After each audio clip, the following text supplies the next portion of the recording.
Whoa, then Long is like my age, but he's crazy strong. Our judgment squad is seriously legit. Then all of a sudden, she felt the temp drop and turned like, is it just me, or did it just get super cold in here? The second she said it, they both looked up, and bam, the roof was just gone with Maung's tail stuck to the wall. She looked super worried. Totally what you'd expect from the young master. He almost wrecked my entire crew. Over on Tantong Street, Maung just opened his jaw and chomped down on the stone hand. Then he leapt and the wall totally cracked from the force. Then this huge piece of rock started falling right toward Nitu.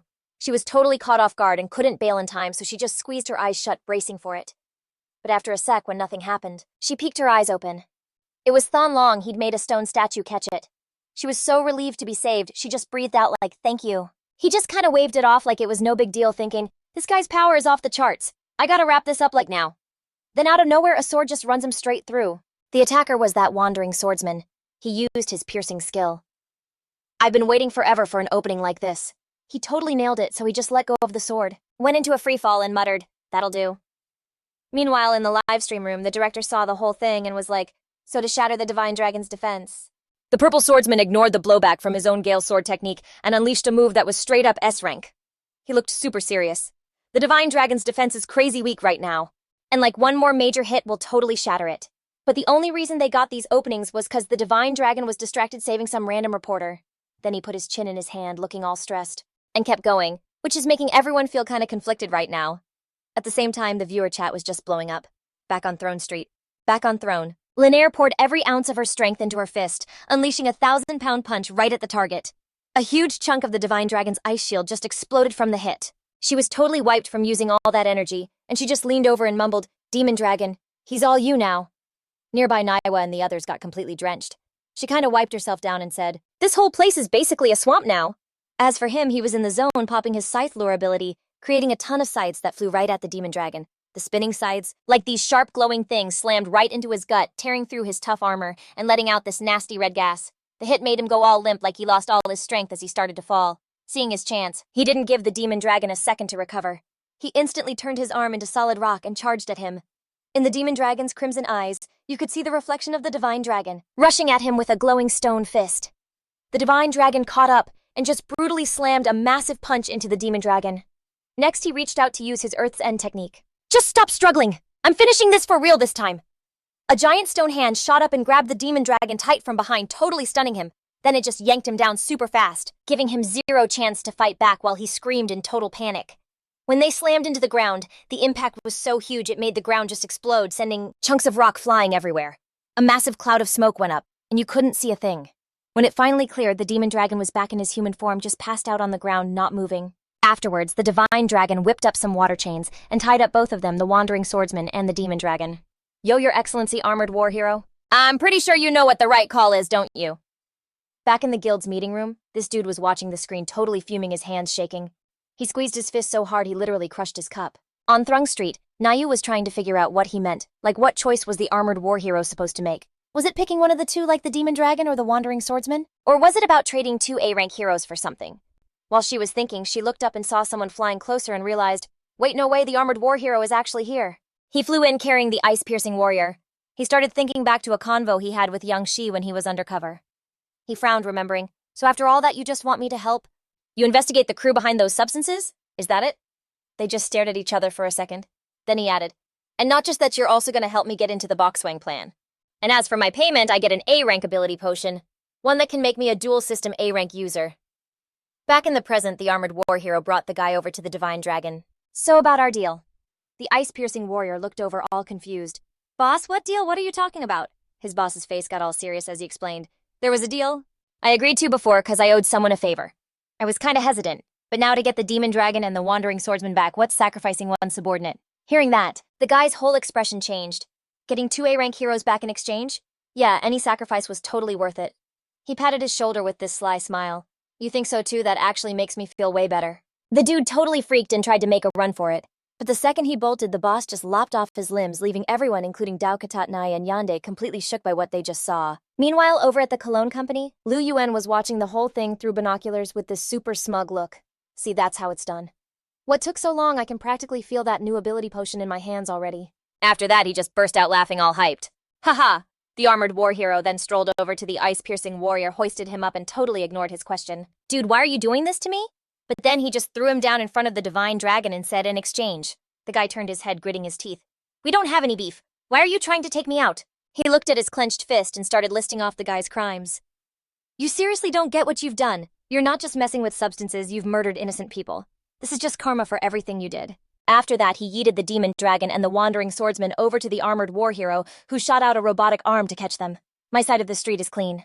The rest is on you. All of a sudden, the ice-piercing warrior started cracking up, making them look over at him totally confused. His eyes went wide and this weird green goo started dripping from his mouth.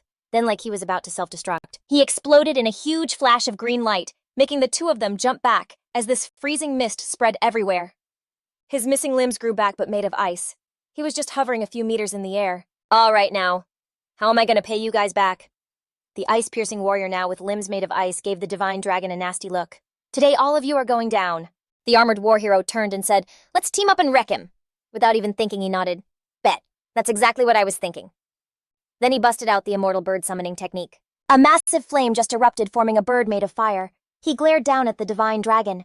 As long as my ice powers are strong enough, even a fire monster is going to end up as a pretty ice sculpture. While he was talking, he shot out countless ice shards like arrows, yelling, freeze for me! They zipped over, instantly freezing the immortal bird's flames. He then charged forward and sliced it in half like it was nothing. Then he frowned, turned to them, raised his hand, and muttered, air bullet.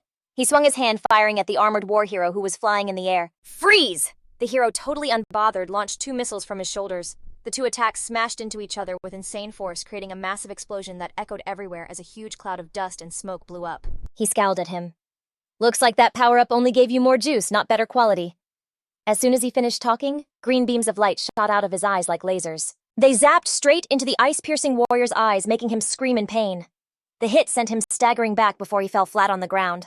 From up above, the divine dragon saw he wasn't moving and said, is he down for the count just like that? We should probably go make sure. The 2 of them landed to check it out. The armored war hero said, what a waste of time. It's so over. But then that green liquid started oozing out of his body again.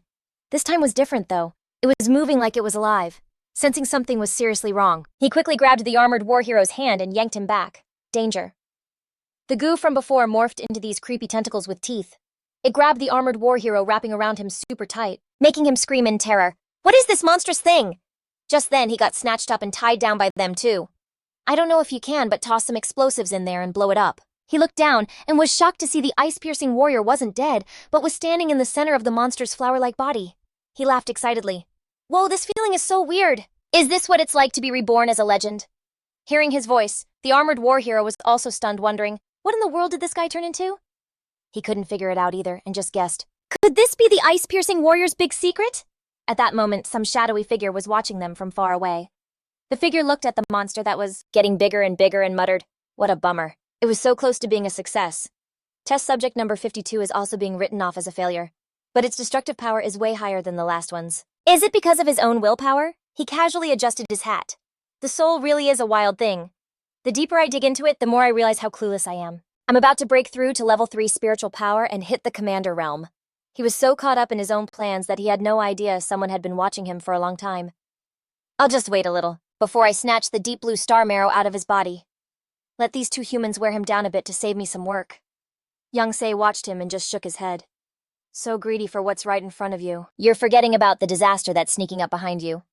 Time passed. Over with Nio, she had thrown on some cloth and was still live streaming the fight. All aircraft are unable to get close to the battle. We've pulled back to a safe zone. From what we can see on the ground, the healing ability of these tentacles is off the charts. Getting free from them is probably just a temporary win. She looked over at the monster. The ice-piercing warrior's body has gone through a terrifying change we can't even wrap our heads around. It's less of a transformation and feels more like a parasitic takeover. Divine Dragon unleashed his scythe lure move, slinging blades at the tentacles. He thought, crap, these things just keep piling on. The blades ripped through the tentacles left and right. At the same time, the armored war hero, who was totally trapped by his legs, started glowing up, blasting blue energy from his hands. He just laughed, watching the guy struggle like, yo boss, don't act like you don't know me. Weren't you gonna let me take over the cologne biz? Once I'm done with you, the whole company's my next snack, he mumbled. Weird. Why doesn't eating people like gross me out at all? It's almost like you guys were always on the menu for my greed tribe. Hold up, what the heck is the greed tribe? And just like that, he totally freaked after saying that weird stuff, and his head started pounding like it was gonna split open. Ugh, my head is killing me. He glared at the old guy, totally blaming him. Annoying dude, this is all on you, you ancient fossil. You totally fried my brain, and now I'm stuck with this migraine. Then he made a tentacle just eat his own head. Chomp. Okay, eating the part that hurt actually feels way better. Watching this psycho literally eat himself, the guy pointed out, okay, his real form is definitely not what's left of the ice-piercing hero. He doesn't even know it himself yet. We've got to find his actual body and hit him with a kill shot. The armored war hero nodded. I can toss a gao-piercing egg to take this clown out, but you gotta help me break free from this stuff. Hearing that, the guy was like, got it. Then he summoned the immortal bird, which just blasted the tentacles with fire. He used the chaos while they were sizzling to leap up and chuck the egg. It was pitch black and shot straight down into the middle of all the tentacles. Looking down from way up, he was like, oh, one thing I forgot to mention. Then a few seconds later, he added, the blast radius is like 500 meters. If you don't bail right now, you're toast. Hearing that, divine dragon totally froze, looked up and screamed, you gotta be kidding me! And right after that, the egg lit up with these insane rays of light that just zapped every single inch of the monster. Then this massive explosion went off, shaking everything. The energy from that thing just ripped the monster to pieces. When the light died down, all that was left was this huge cloud of smoke billowing up like it was trying to hide everything. Once the smoke started to settle, you could finally see what happened. Down on the ground, there were just these little bits of the monster left wiggling around like gross little worms. Divine Dragon had managed to dive onto a floating ice chunk just in time, but he still got hit by the blast and lost his legs. He thought, that old jerk the armored war hero is so shady. Good thing this is just a clone body. Meanwhile, on the livestream, the comment section was blowing up. OMG, did Divine Dragon just lose his legs? Is he even in the Judgment Organization anymore? How could another hero hurt him that bad? Maybe the armored war hero is trying to send Divine Dragon a message. Like it's time for all of humanity to team up and fight this thing. The camera zoomed in on the monster, and those little pieces from before started getting bigger again. The chat immediately went wild again. Yes, the monster's still kicking. Somebody go finish the job. Dude, I live in Lokong City. If this thing gets loose, I'm not gonna make it out in time. And not even that egg thing could take it down. We're so screwed. The dust from the fight slowly started to clear, showing the tentacle monster totally putting itself back together. Through the haze, you could see a foot and a yellow shoe step out. Spicy Superman walked up, checked out the monster, and smirked. A monster fight this big, you can't start the party without me, Spicy Dust Superman. Liner stepped up to join him. I'm in too. And after that, a bunch of other heroes started showing up like, me too. I'm in on this. I can help out. Watching all this go down, the reporter kept on talking to everyone watching at home. This is officially the longest night in Luong City's history. Some kind of mysterious power we can't even understand has taken over. This incredible power has already cost us so much, and right now we're helpless. Then she turned with tears in her eyes and yelled with everything she had. But we have never ever given up hope. So many heroes have come to join the fight. I believe that the sun will rise again. The live chat totally exploded with feels after that. For real though, this feels less like a fight and more like a suicide run. But like the reporter said, we gotta have hope. We're gonna wait for that dawn. The whole screen was just a waterfall of comments. High above it all, Divine Dragon looked down and asked, hey, what's the plan here? You all just gonna group up and be monster food? Liner frowned, asking, you got a better idea maybe? He glanced up at the monster. Obviously. So give me some space. I'd rather not accidentally blast any of you. All of a sudden, a notification panel popped up. Compression storm sphere. A gray orb sucking in energy started spinning in his hand. A good thing this is just a clone body. Otherwise, I could never pull off being this much of a hero. She looked up at him, totally skeptical. What is he even trying to do? Spicy Superman chimed in. Based on what we just saw, it's clear that big area-wide attacks don't actually do any real damage. Its core is hidden way too well. Someone's gotta get in close to land the final hit. Hearing that, it seemed to click for her. Get in close! He's going to... Right then, Divine Dragon was totally focused on pulling in spirit energy, his eyes locked on one spot. A second later, boom! Out of nowhere, this massive explosion just went off. The whole area shook like crazy and dust and rubble went flying everywhere. Liner and Spicy Superman were right there and totally freaked, yelling and throwing their arms up to block the blast. Whoa, as the smoke cleared, the monster was just gone. Everyone watching was losing their minds. The comments were blowing up. But what nobody saw coming was the Judgment Organization stepping in. This dude, Divine Dragon, got his legs wrecked in the blast. He could have bailed, but instead he went all in, charging the monster to take them both out. Back on the ground, Nuer was just heartbroken, thinking to herself, Divine Dragon, thank you for being our hope. She was in so much pain she couldn't stop the tears from rolling down her face. It wasn't just that he was gone, she was just so grateful for what he did. Meanwhile, Yangi in his rooster form was staring at the seed in his hand. After thinking for a sec, he was like, all right, you're the new Divine Dragon now. The new combo ability is a rank Flame Lord fused into Shinua. The new Divine Dragon, looking totally different with a new mask, just nodded and said, got it. Then they both just stood on top of a skyscraper watching the sunset without saying anything. Right where the monster used to be, this deep blue gem just appeared hovering in the air. The armored war hero saw it and went to grab it, but then a voice cut through the silence. You clueless human! You don't get to touch that! And just like that, a green sword stabbed right through him before he even knew what was happening. He was totally stunned, turning his head slightly, thinking, how is this even possible? My armor is fine, not a scratch on it, but I'm definitely hurt. And that guy is so far away. Plus his armor's warning system didn't even beep. Yuan pulled his weapon back and started walking closer. Yep, figured. Most of you powered-up humans are just coasting on the luck you had when you first got your juice. The viewers watching were freaking out, spamming the chat like, what is going on? A green light! Wait, is he on the same team as that monster from before? The armored hero instantly leapt back, putting some serious distance between them, and yelled, who the heck are you? Why'd you jump me like that? Yuan just bent down, picked up the stone, and shot back. I didn't jump you. You just weren't good enough to see my attack coming even though it was right in your face. So all you could do was stand there and let me hit you where it counts your spirit. But before he could even snatch it, the gem was swiped from right under his nose. Yengi was holding it and he turned and was like, yo, excuse me. Just so you both know, this deep blue crystal belongs to the Judgment Organization. The viewers went wild when they saw him. It's the Rooster of Judgment. He's here. Now things are gonna get sorted out for real. The screen showing him live was just flooded with comments. Yuan leveled his weapon and said, so the big shot Rooster himself. Look, our primordial organization has no beef with Judgment. Just give back the deep blue crystal, and we can all pretend this never happened. Meanwhile, the camera guy was like, why isn't my camera working? Is this thing busted? Na glanced nervously at the drone on the ground. It's not broken. Something's messing with all the tech, like some kind of psychic interference. Get a report to HQ now.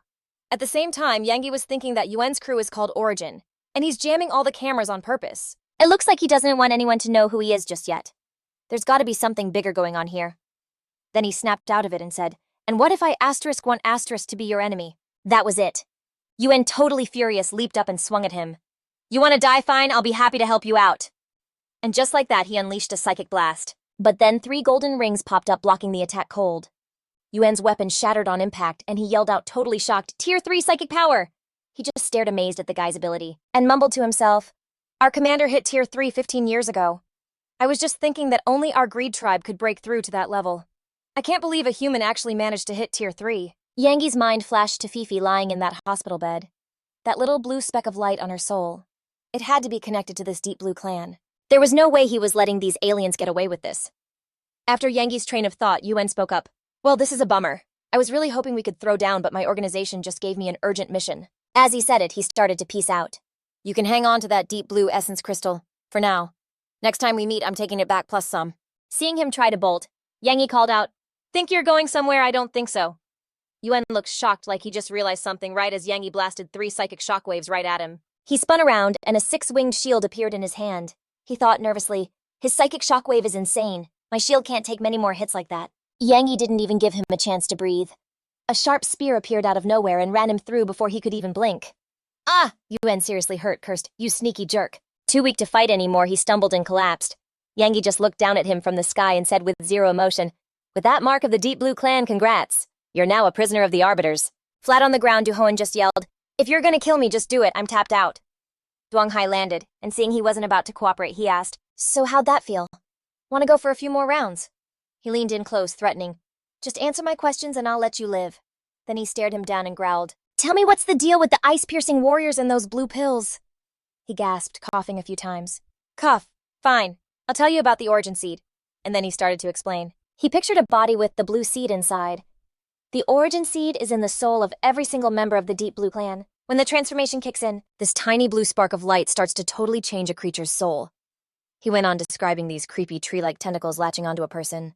The sapling's roots use that spark to find the soul of a potential clan member. The stronger their original soul, the more juiced up the origin seed gets, and the stronger the roots grow. Then he got to what it actually does. With strong roots, the host body can pull way more power from the sapling. Like for secret moves and fighting skills. Think of these shadow figures with roots attached, siphoning power for poison attacks, beefing up their bodies, and mastering weapons. After that, my clan started pumping out and selling these blue pills all over the place. The Deep Blue Clan passed them out on a massive scale. To find the right people to flip into our kind. A vision of a smoking frozen hand flashed by as he talked about the risks. Of course, not everyone can handle the shock when the sapling digs in. If they fail, they just turn into basic low-level monsters. He thought about the ice-piercing warrior whose whole body except for its head looked frozen solid, a messed-up deep blue mutation. Hearing this, Duong Hai got furious and grabbed his collar. After someone's infected with the origin seed, is there any way to reverse it? Seeing how worked up he was, Duhon wondered. Why are you asking? Don't tell me one of the test subjects is someone you actually care about? Totally pissed. Duong Hai zapped him with a few psychic blasts, making him squirm. Are you gonna talk or not? Duhoan just burst out laughing. Ha ha! Then a beam of blue light shot straight out of his face. He became that light, and just flew out of the body like he was never there. Duong Hai just watched, shouting in rage, "He got away again!" The body he left behind suddenly started pouring out thick smoke, making Duong Hai and Warbear stare in total shock. As the smoke cleared, the body that was Duhoan was now a young woman. The old man looked closer, and then yelled, "That's Manager Wang Yen, the head of the Heroes Association's branch in Liukang City." Duong Hai just sighed. It looks like the Origin organization has already gotten its hooks into the Heroes Association. The old man frowned, thinking about the dead manager.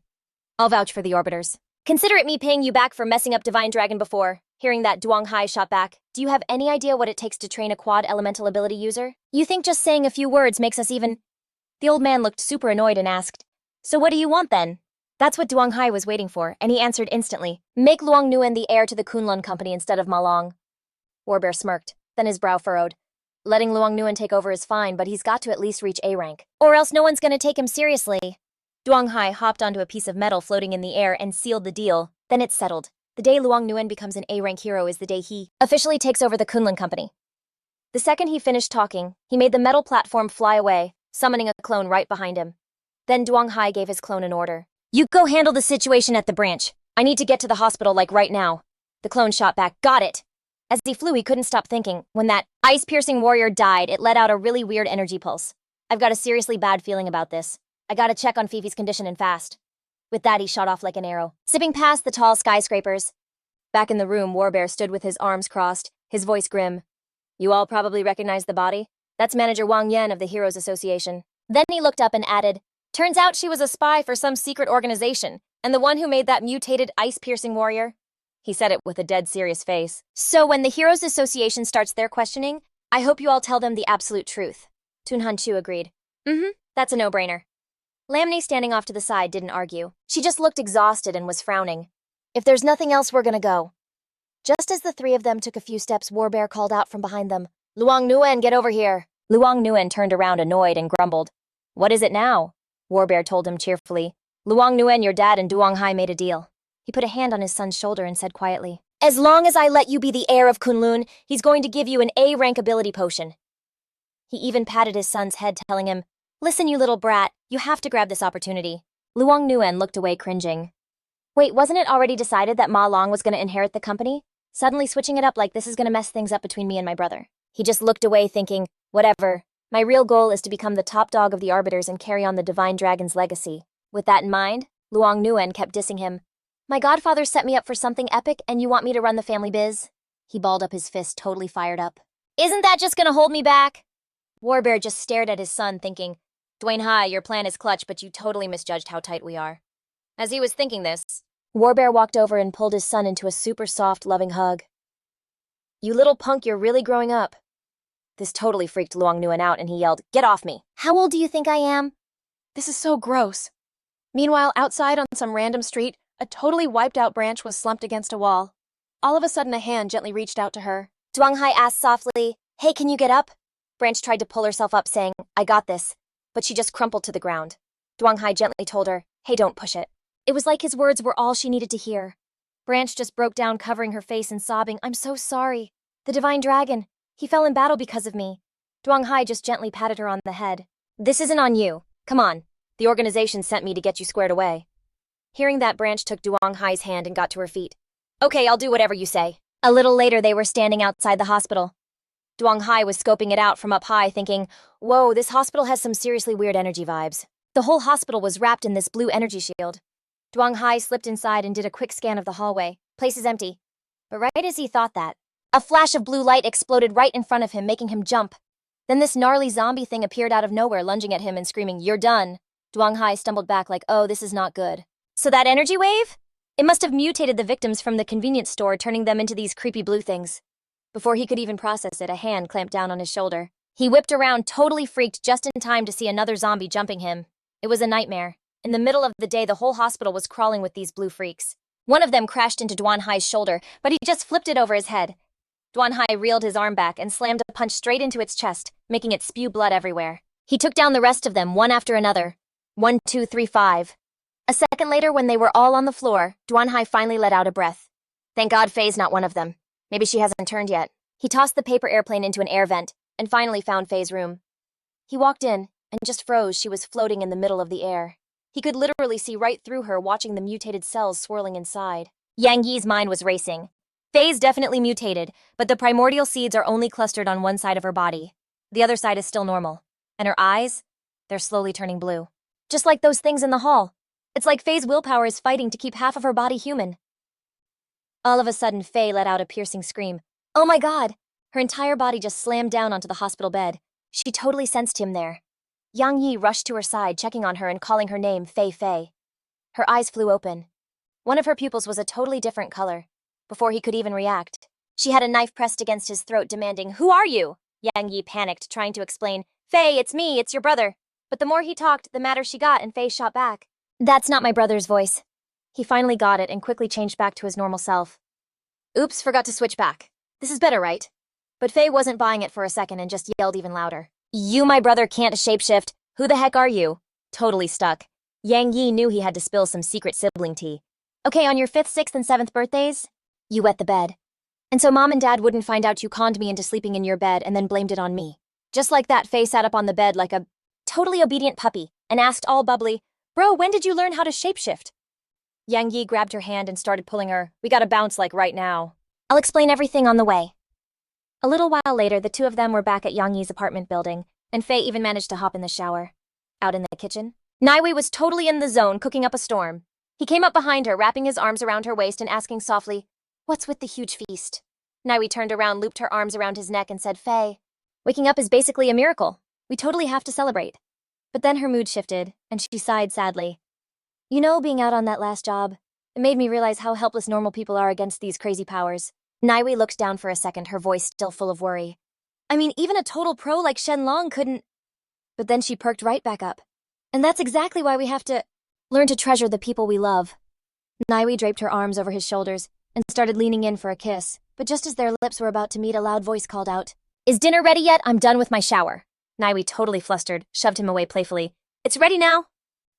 A minute later, a massive feast was laid out on the table, and Faye bounced over, shouting cheerfully, "OMG, these are all my faves, Sister Naiwei, you're the best," she said, totally kidding around as she grabbed a chicken leg and dug in. "Not gonna hold back now."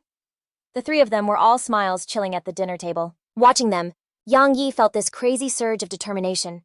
He'd literally do anything to keep the people he loved safe and happy no matter the cost. After dinner, Faye knelt on the bed looking super worried. "Bro, are we seriously not gonna tell Mom and Dad I'm awake?" Yang Yi shot that down instantly. "No way! The Hero Association is all over that mutation thing at the hospital." "For now, you gotta stay gone officially." He crossed his arms, laying it all out for Faye. "The more they know, the more danger they're in. And that goes for my secrets too. Don't even tell Sister Nai." She gave him a sweet, understanding smile and was like, "I get it, but from now on you don't have to carry all this by yourself. Let me help." Yang Yi just felt the guilt piling on. "This is all on me. I totally failed at protecting you and now you're a half-otherworlder." Faye could see how torn up her brother was and tried to make him feel better. "Hey, it's cool, bro. Seriously, if anything, my brain got like a major upgrade with some new info." Faye reached out to Yang Yi, her voice full of concern. "You good?" He was sweating bullets as he took her hand, trying to hype her up. "The control puppet is done, and now I've got a super important mission just for you."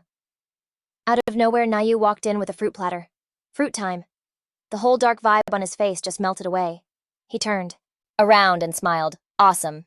Yang Yi sat across from Naur and asked, all curious, "What you working on?" She was locked onto the screen and said, "My last gig went pretty well, so the station hooked me up with a new show." He looked a little stressed. "Is it gonna be as sketchy as last time?" Na flashed a quick smile to chill him out. "Nah, this time I'm just on the panel." Yang Yi walked up slowly behind her, holding out his hand. A sick green jade thing just appeared on the back of Nawei's hand. An info panel popped up. Ability little green snake bracelet. Intro. This bracelet auto-protects the owner when things get real. It can morph into a giant green snake to take down enemies, rank CB. Wait, why a bracelet and not a necklace? Why? Meanwhile, somewhere else under a gray sky at a hot spring, Branch was just vibing in the water. Xiao Rang came over all businesslike. "Miss Branch, this spring has like healing powers. It'll help you bounce back from your injuries way faster." Branch just casually scooped up some water, totally unfazed. "Oh, really?" Then she stood up, ready to dip. "The organization's got a job for me. You two keep soaking. Later." But she just moved to another spot to lie down and think. "Another new mission?" Du sat up, sounding totally impressed. "That's our senior for you. Joined the org early and is already a legend. You totally nailed that ambush mission, too." A bit later at the Cloud Top Heavenly Palace, Branch was standing before these figures on huge thrones.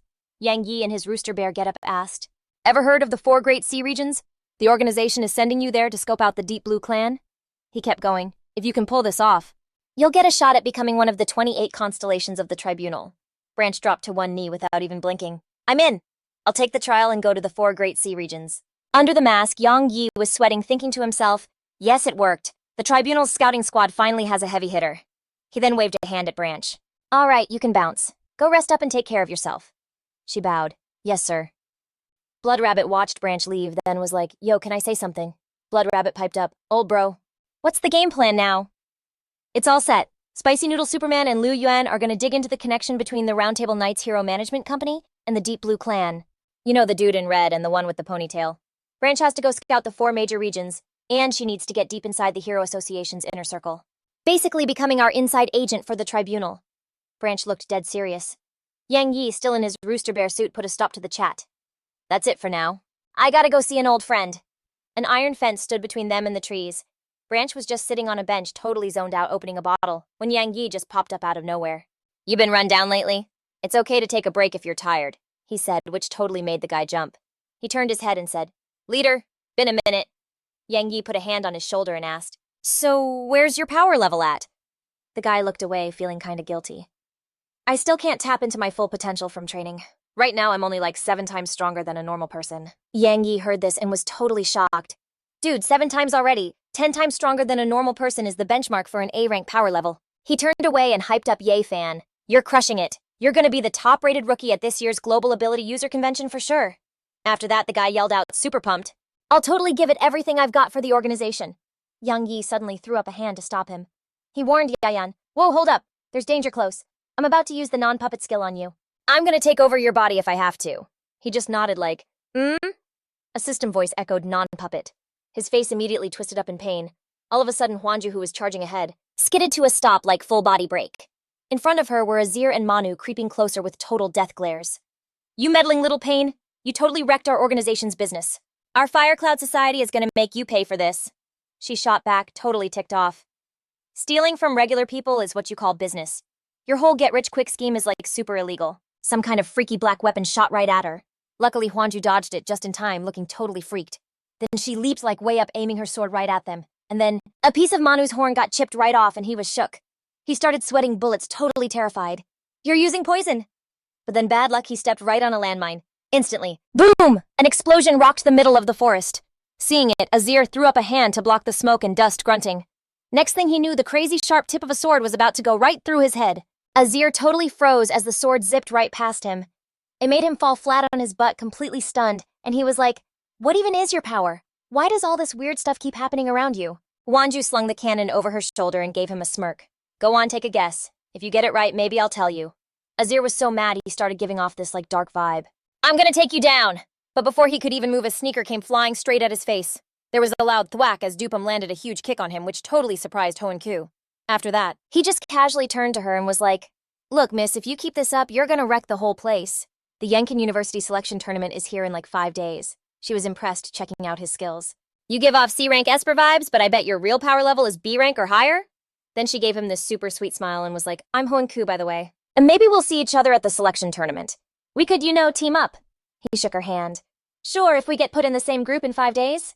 But then Dupum looked down totally confused and saw that Hoenku had his hand in a death grip. She was just smiling like it was no big deal. "So handsome. Wanna go grab a bite or something?" Meanwhile, he was totally freaking out on the inside, like, what do I do? He mentally hit up Duong Hai like, "Chief, what am I supposed to say to her?" He replied, "Chill, just let me handle this." Then Duong Hai took over Dupum's body to deal with it, and used the chance to turn her down. I've got some stuff I gotta do at home, so I should probably get going." Then he yanked his hand away, which left her looking totally baffled. He quickly and quietly bounced. Duong Hai asked, "So did you learn anything?" "Never let a girl get that clingy. My sister's already a total handful. I do not have the energy for another one," he thought back. "Yeah, lesson learned. Thanks, Chief." Hoenku just laughed, totally psyched. Looks like this selection tournament is gonna be interesting after all. Over on Van Street, the sun was shining down on the buildings around a packed parking lot with people everywhere. All of a sudden, Nabby's voice cut in, "Hey everybody, I'm your commentator, Nabby." Then she turned to introduce her co-host. "And my new partner is Nayuet, an MC who's been blowing up online." Sitting next to her, Nayuet was like, "Hey everyone, I'm Lam Nuyet. After that, Nabi announced, "All right, next up, I'm gonna give you all the deets on this year's Yenchun University Hero Department Freshman Selection Tournament." And Niwet jumped in. "The rules are super simple. You've got a time limit. And you have to get through the assigned routes. How you do it is totally up to you." Nabi gave a wink like, "But is it really that simple?" "Spoiler alert, it's not. Let's see what kind of crazy obstacles and traps the school has cooked up." Meanwhile, under a cloudy sky, Minhoi threw an arm around Dupam's shoulder and asked, "Yo, bro, you didn't bring a ride, so you must be a body enhancement esper like me, right? How come you're not wearing any goggles to keep the wind out of your eyes?" Hearing that, he was like, "I'm not really a body enhancement type. I'm pretty fast, but not like need goggles fast." Minhoi just laughed. "Hey, no sweat. Crazy stuff can happen even when you show up with nothing." As someone walked up, he was telling Dupam some gossip he'd heard. "Did you hear that S-rank soul weapon esper from Kim Ban Long plus an A-rank and the hero Tuduk are all supposed to be here?" That person called out, "Hey, Dupam," making both of them stop. It was Ho and Ku coming over to say hi. She smiled. "We meet again. Looks like we're in the same group." She got right up in Dupam's space and reminded him, "You promised last time we'd help each other out. You can't flake on me now." He got all shy and looked away, mumbling, "Yeah." Suddenly, Minhoi squeezed right between them and gave her a confident wink. "Hey there, I'm a speed-type esper. Even if I had to carry you while running, I could totally ace this test, no problem." Ho and Ku just turned away, looking totally grossed out. "Some random body enhancement dude thinks he can hit on me, get lost." Hearing this, Minhoi was so crushed, he just stood there crying without making a sound. The announcer's voice boomed, "All right, contestants, get ready. The countdown starts in 5, 4, 3, 2. Everyone got into their starting stances. Dupam's face got super serious when he heard the announcer yell, "1!" A starting pistol went off, and just like that, the competition was on. Some of the contestants with rocket packs just blasted off into the sky, leaving everyone else just staring up totally confused. Luffy looked down at them with a major smirk. "Trying to fly with your own feet, lol, how basic." Then out of nowhere, a duck flew up and started going ham on him, pecking like crazy, making Luffy totally freak out like, "Ow, what is even happening?" Then 2 more epic-looking ducks showed up. One had a sick tattoo, and the other was rocking glasses, both quacking up a storm. Seeing the whole thing go down, Nabi was like, "If people could just fly like that, no one would ever need to buy a plane ticket again." She looked over and asked, "Nee, do you know what's up with those ducks?" New yet, who totally recognized them, answered, "That's probably the Duck Squad from the Dark Gang, a B-rank summoner hero." Nabi kept up her play-by-play, and after getting totally owned in the sky, the runners have now pulled ahead as the Super Speed Squad. Just then, a red car blasted by, leaving a massive smoke cloud. She was like, "Okay, this is sick. I wish all the exams from now on were just straight-up street races." Right then, 2 race cars were battling for the lead as they came up on a traffic cop totally blocking the road. The driver in the black car asked, "Yo, are we even allowed to do this?" The driver of the red car shot back, The rules just say the top 100 make the cut. It says nothing about, breaking traffic laws." And with that, she just slammed the pedal to the metal, leaving a huge cloud of smoke in her dust. Seeing she wasn't even slowing down, the cop blew his whistle and threw up a hand to make them stop. All of a sudden, a giant wall of bubbles popped up blocking the black car. "Oh, here we go, a lecture from the 3-person police squad. A hero's job is to save people, but you can't just go breaking rules and endangering everyone on a mission." They all hung their heads at the same time and said, "We're sorry."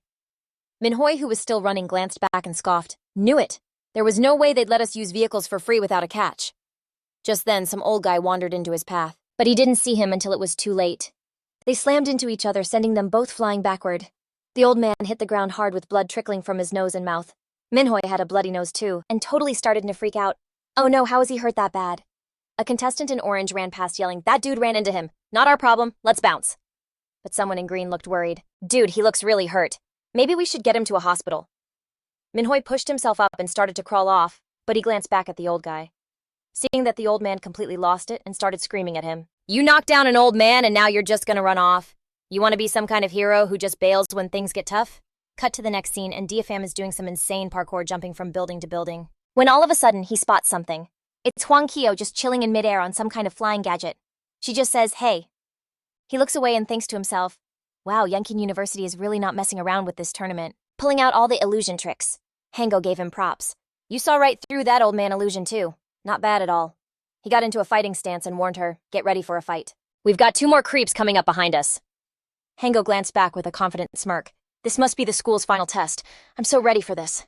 And right behind them, a skinny guy and a heavyset dude were on a rooftop watching them. Tran Nai too yet commented, "Those 2 look kind of familiar. I wonder which heroes they're supposed to be." Nabi covered her mouth and whispered, Okay, so according to the new intel we just got, those 2 espers are asterisk, not asterisk, part of the Yenchun University plan." Then she announced, "But the school did send a proctor to the area. They'll jump in if things get too dangerous. So with that backup, They're gonna use this to give the students a little pop quiz. A man stood in front of a massive floor-to-ceiling window, his hands clasped, behind his back just looking out over the city. He spoke politely to the young man behind him. "Thanks for coming all this way, Teacher Lakthan." Teacher Lakthan replied, "No worries, Director. I'll make sure those two are safe. Just consider it part of my job as their homeroom teacher. Now let me show you two punks the real power of a B-rank hero." After he said that, he started to transform, growing fangs and thick fur all over his face. A tail sprouted out of his back. He dropped down on all fours and let out a huge roar. Meow! Ho and Q just watched, not even a little bit scared. In fact, her eyes totally lit up. She squealed, completely excited. OMG, what an adorable kitty. Next to her, Dupam was just speechless. Meow, I got this one. You take the other guy," one of the bad guys said before charging in to attack. Duan Hai sent a mental message to Dupam. "You feel that when you control your power, you can feel every single muscle and bone moving." Dupam sent back, "I got it." A Meow leapt in to attack, yelling, "You little punk, what are you whispering about?" But before a Meow could even blink, Dupam hit him back with a huge punch right to the gut. His eyes basically popped out of his head as he gasped, "Ugh!" The punch was so strong it actually cracked his ribs. Wincing in pain, he thought to himself, "Hachyan Nudahu Yandatu of our Firecloud Society. So this is the kind of monster you guys had to deal with before." After seeing his partner totally collapse, the other villain paused his attack, confused, thinking, "Wait, this kid looks like a total lightweight. Like he wouldn't be tough in a fight. Guess I should have gone easier on him." A Meow, totally wiped out, was kneeling on the ground spitting up blood. Then Dupam actually held out a hand to him and asked, "Hey, you okay? My bad. I guess I went a little too hard." A Meow was totally humiliated and just screamed, "Are you kidding me? You already beat me and now you're trying to clown on me too?" At the same time, a stream of water was jetting towards a deserted island out in the middle of nowhere. The water flowed into a cave and way at the back stood some figure in a black cloak on a platform. He looked up, his eyes totally glowing red. "So you're still kicking?" Then a ton of water worms just oozed out of the water. This thing was gnarly, no face, just a huge mouth packed with saw-like teeth and a bunch of squirming tongues. It reported, "Commander, I've got some major news. The Rooster of Judgment just broke through to level 3 spiritual power. Its body totally blew up to be several times bigger than you." The guy frowned, thinking, "For real, another level 3 just popped up in this world." Back at Yang Shi's place, Fee asked, "Bro, I have no idea what just happened. A second ago, the abyssal greed seed thing just woke up for a few seconds," she said, hugging a pillow. Hearing that, Yang Shi got super tense. "And then you linked up with someone else's vision." She nodded. "Yeah, I saw 3 different scenes. I think they might be stuff people from the Abyssal Greed clan have seen before." He started flipping open his laptop, asking for the deets. "Where exactly?" She thought for a sec. First was the White Tower in Area 2 of Rose City. Second was some club. And the third was inside a huge mansion. He was already typing one-handed as she spoke, plugging in all the info Fee gave him to track down the spot. He suddenly yelled, "Found it, was the club you saw called T." She looked at the screen totally shocked. "OMG, that's the one, it's this place. I saw a member of the Abyssal Greed clan getting their hair and nails done there." Based on the info, Yang Shi figured it out. The big shot at the Knights of the Round Management Company actually has a daughter. She owns 50% of the shares, but has 0 powers.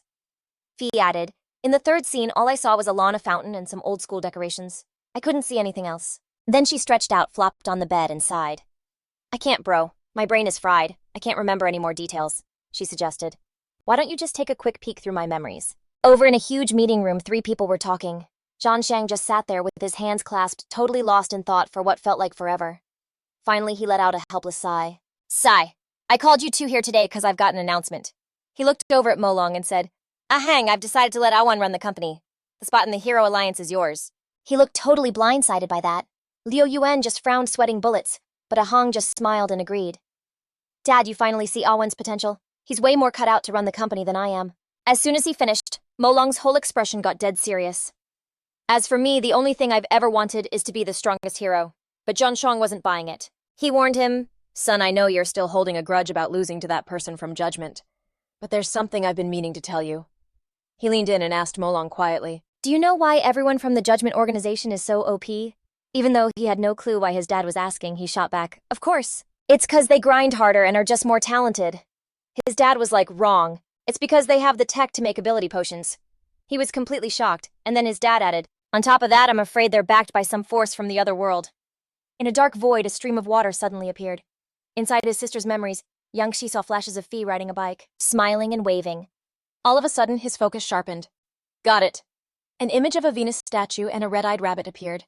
In the courtyard of the Duyandan liched-up mansion, Yang Shi and Blood Rabbit were standing right in the middle of the huge garden. He said, "Just stick by me and watch, okay? Don't make a move." She got mad, so, you brought me along just to be your arm candy. Yang Shi put his hand on her head, making her yell, Hey Yang Shi! He glanced over now in his viper form. What's up? Blood Rabbit punched his shoulder. Hey, I figured it out. Your best power isn't your ability, it's your acting. Alam sat by the Venus statue lifting a steaming cup of coffee. He glanced their way and asked, Well, to what do I owe the pleasure of you party crashers?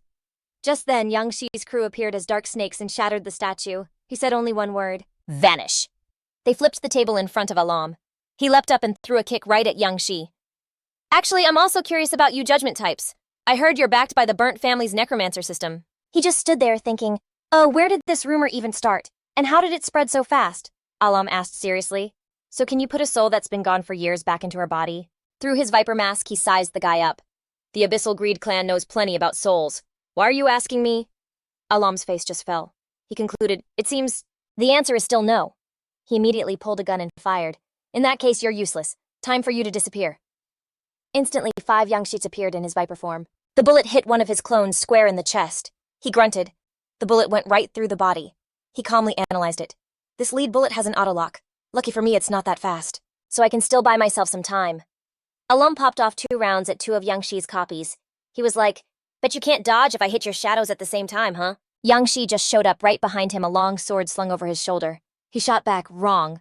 Alam just grinned, totally fearless. Showtime, 3, 2, 1. After a huge boom, smoke totally flooded the courtyard. White smoke poured out from where the explosion hit, and bam, 2 of Yang Shi's clones were just standing there. A whip of green smoke wrapped around Alam's arm, making him jump. The green smoke started seeping into his arm. He totally freaked out, screaming, No! Blood Rabbit was just chilling cross-legged on this floating chair decked out with feathers hovering in the air. Alam stared at Yang Shi and Blood Rabbit and yelled, Wow, you guys are really pulling out all the stops for me, huh? Sending both Blood Rabbit and Viper. He was all sweaty and out of breath as he ordered the dark figure behind him. Okay, if that's how it's gonna be. You get in there too, Helen! Helen, holding a crazy glowing sword, charged in. Yang Shi yelled, Blood Rabbit, watch out! She threw up her green sword ready to defend. Blood Rabbit, sweating, managed to block the hit from Helen's massive sword. She pulled her sword back, hopped away, and was like, Wait, you're from the Abyssal Greed clan too. Blood Rabbit sat on her floating throne in the air. Yep. Alam fired off another shot. Eat this, Viper. Yang Shi closed his eyes thinking, Okay, good. Blood Rabbit's cool. Now I just gotta figure out how to mess with the auto-aim on these bullets. You could see Yang Shi totally calm with his eyes closed behind the Viper mask as the bullet screamed right for him. As it zipped through the air, a little flame symbol lit up on his shoe. He ducked down and yelled, Gotcha! The flame thing on his shoe just poofed into red smoke. Then he just tilted his head and the bullet flew right by. It slammed into the middle of a tree, and the whole thing just burst into flames. Alam looked totally shook and was like, How is that even possible? You broke my move. Yang Shi leaped up and blasted forward with a purple orb of crackling electricity in his hand. Blood Rabbit also hopped off her chair, sword at the ready. Helen was charging forward when she saw the purple orb flying straight at her. Even though she dodged super fast, the purple orb still managed to clip her arm before blowing up behind her with a huge bang. Right after, Blood Rabbit came at her, making Helen throw up her shield to block. Alam's face got all dark and he yelled, sweating like crazy, Damn it, how dare you even touch my wife's body? While he was talking, he was holding a bunch of blue pills. He just threw the whole handful back, and after that his whole body, and his eyes started glowing with this freaky green light. Helen looked at him all worried. Master, no, don't. She was holding this huge needle and jumped in front of the glowing Alam, then jammed the needle right between his eyebrows, saying, Your spirit can't handle that many raw particles. You're gonna turn into one of those abyssal greed monsters.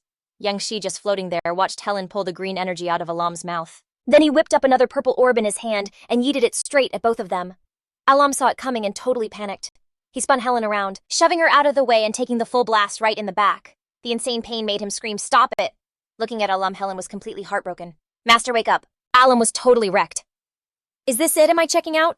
His eyes were just full of sadness, so different from his cocky vibe from before. So this is finally the day. Thanks, you guys, for finally letting me go. I'm just so tired. He was lying in Helen's lap, his eyes squeezed shut. Ever since my wife died, every single day has been a living nightmare. Then Alam gestured to Helen. Villa, put your hair back, the way it was. I want to see what the real Helen looked like. He gently brushed her hair out of her face. The Deep Blue Clan. They said they could bring my wife back. The price I just had to betray humanity.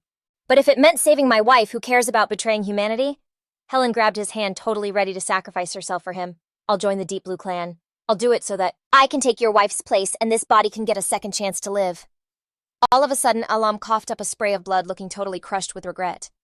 But it was all a lie. I was just fooling myself. Helen's already gone. He looked up at Yang Shi and Mao too. It wasn't her fault. She just fell for some heartless teacher who couldn't love her back. Then he dropped some major intel on Yang Shi. Those guys, they're connected to the Posy Merchant Guild. And with those last words, his eyes shut for good, leaving Helen just sobbing her heart out next to him. No, master, don't leave me here all alone. Mao Tu watched the whole thing from up high and asked Yang Shi, Bro, should we take out this Deep Blue Clan member? He just waved his hand. Hold up. Completely shattered, Helen just held Alam. She rested on his chest with this peaceful look on her face and whispered, This is enough. Next to her, a blue orb started floating up from her body. Then the orb dropped to the ground and a hand scooped it up. Holding the blue orb, Mao Tu and Yang Shi just looked at Alam and Helen's bodies. Her voice was all shaky as she said, Bro, they were so ride or die for each other.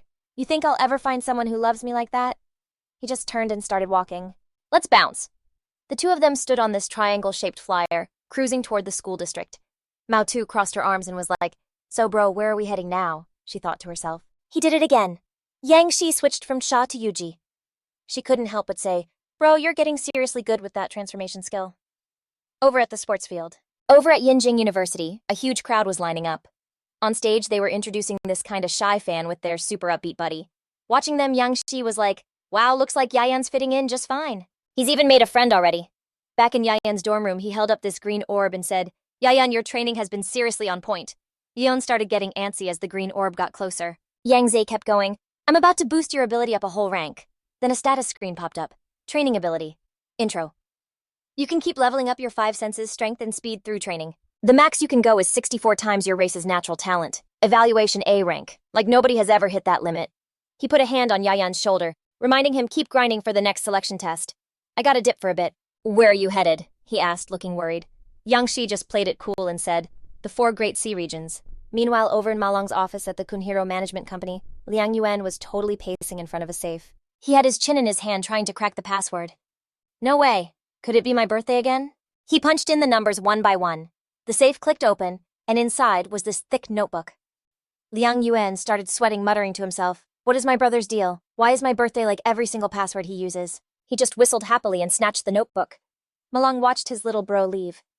Han was like, I have no clue why Liang Yuan needs intel on the 4 great sea regions, though. His eyes were filled with total pride as he added, But hey, now that he has it, at least he'll be happy for a bit. Up at Sky Peak, Yang Shi was holding the notebook Liang Yuan had snagged. So this is it. The 4 great sea regions. The map showed the southern and northern continents split by a huge ocean. Planet Yan used to have 2 continents. But after the Great War with the Otherworld, those Otherworlders totally colonized the southern continent and enslaved everyone there. 2 diagonal lines cut the ocean into 4 sections. Yang Shi kept reading about all these crazy powerful experts who tried to fight back and set up a defense line. Another map showed the 4 regions like super clearly divided by those diagonal lines. There was the Ironblood Sea region run by the Ironblood Army, the Hero Sea region run by the Hero Association, the Free Alliance Sea region run by the Merchant Guild Alliance, and then the Grey region. The Grey region was split into a bunch of smaller colored zones. It was a total mess of a sea with all sorts of big and small groups fighting for control, but the 3 big powers were coordinating its defenses. A red flag was marked on the map. Between the Posy Merchant Guild's connection to the Deep Blue Clan and the whole Sage's Stone thing, all signs pointed to the Free Alliance Sea region. Yang Shi in his Yuji form thought, Okay, the Free Alliance Sea region is going to be my first stop. He put a hand on Liang Yuan's shoulder and gave him props. You totally killed it with the intel gathering this time. It really shows how much you've leveled up. Liang Yuan rubbed his hands together, his eyes totally sparkling. So, foster father? Yang Shi held up a hand and said, Don't worry, you passed my test. The organization is definitely not going to skimp on your ability potion.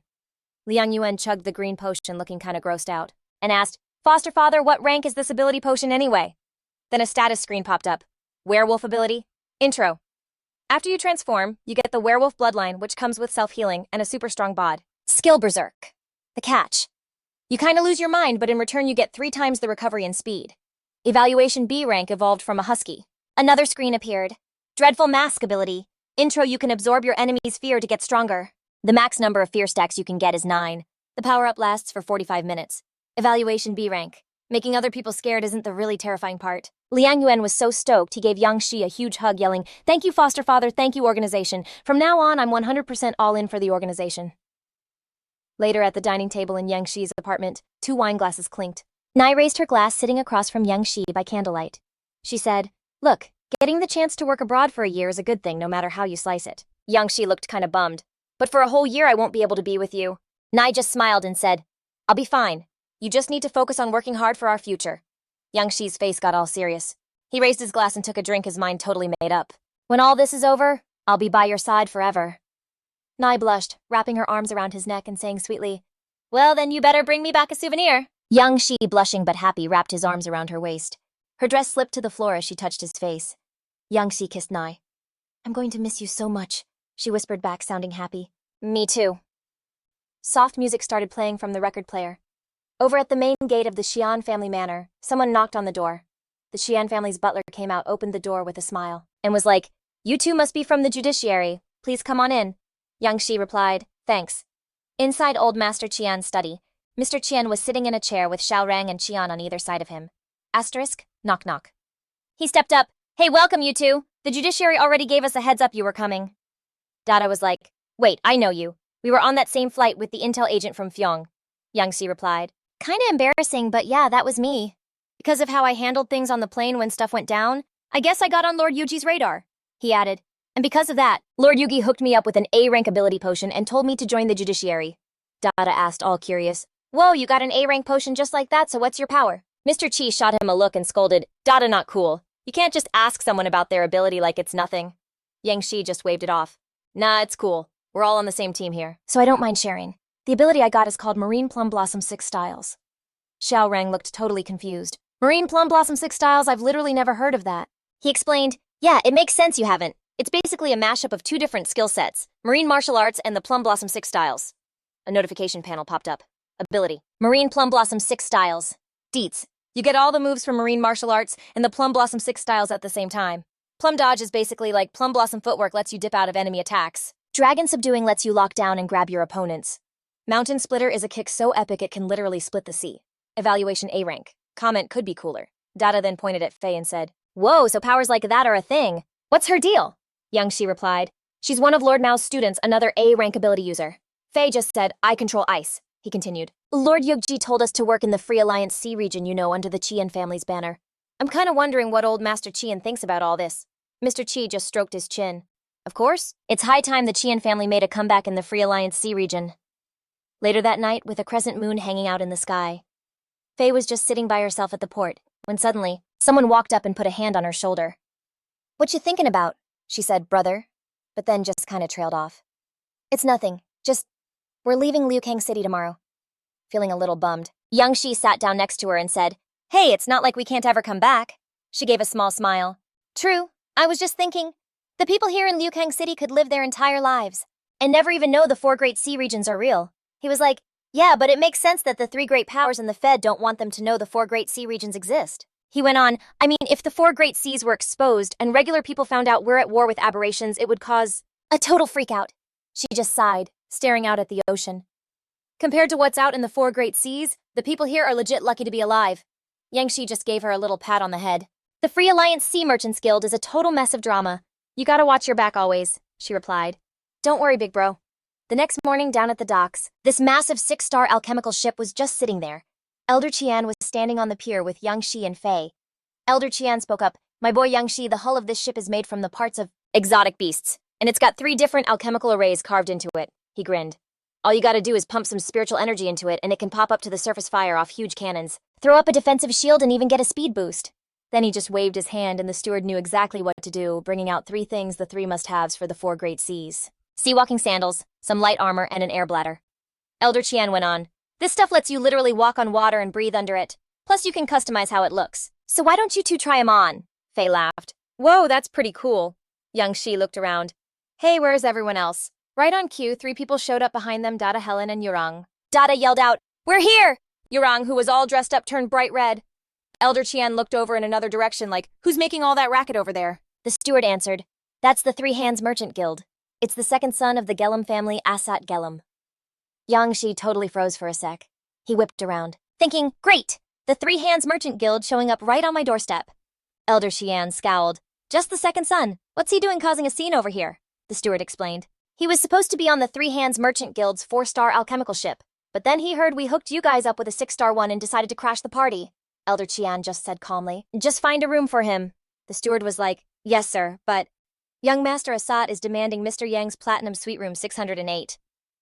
Asat strolled over to Yurang. You really live up to the hype as the number 2 beauty of the Great Seas. Elder Qian let out the loud cough. Asat spun around and immediately got all polite. Elder Qian, it's an honor.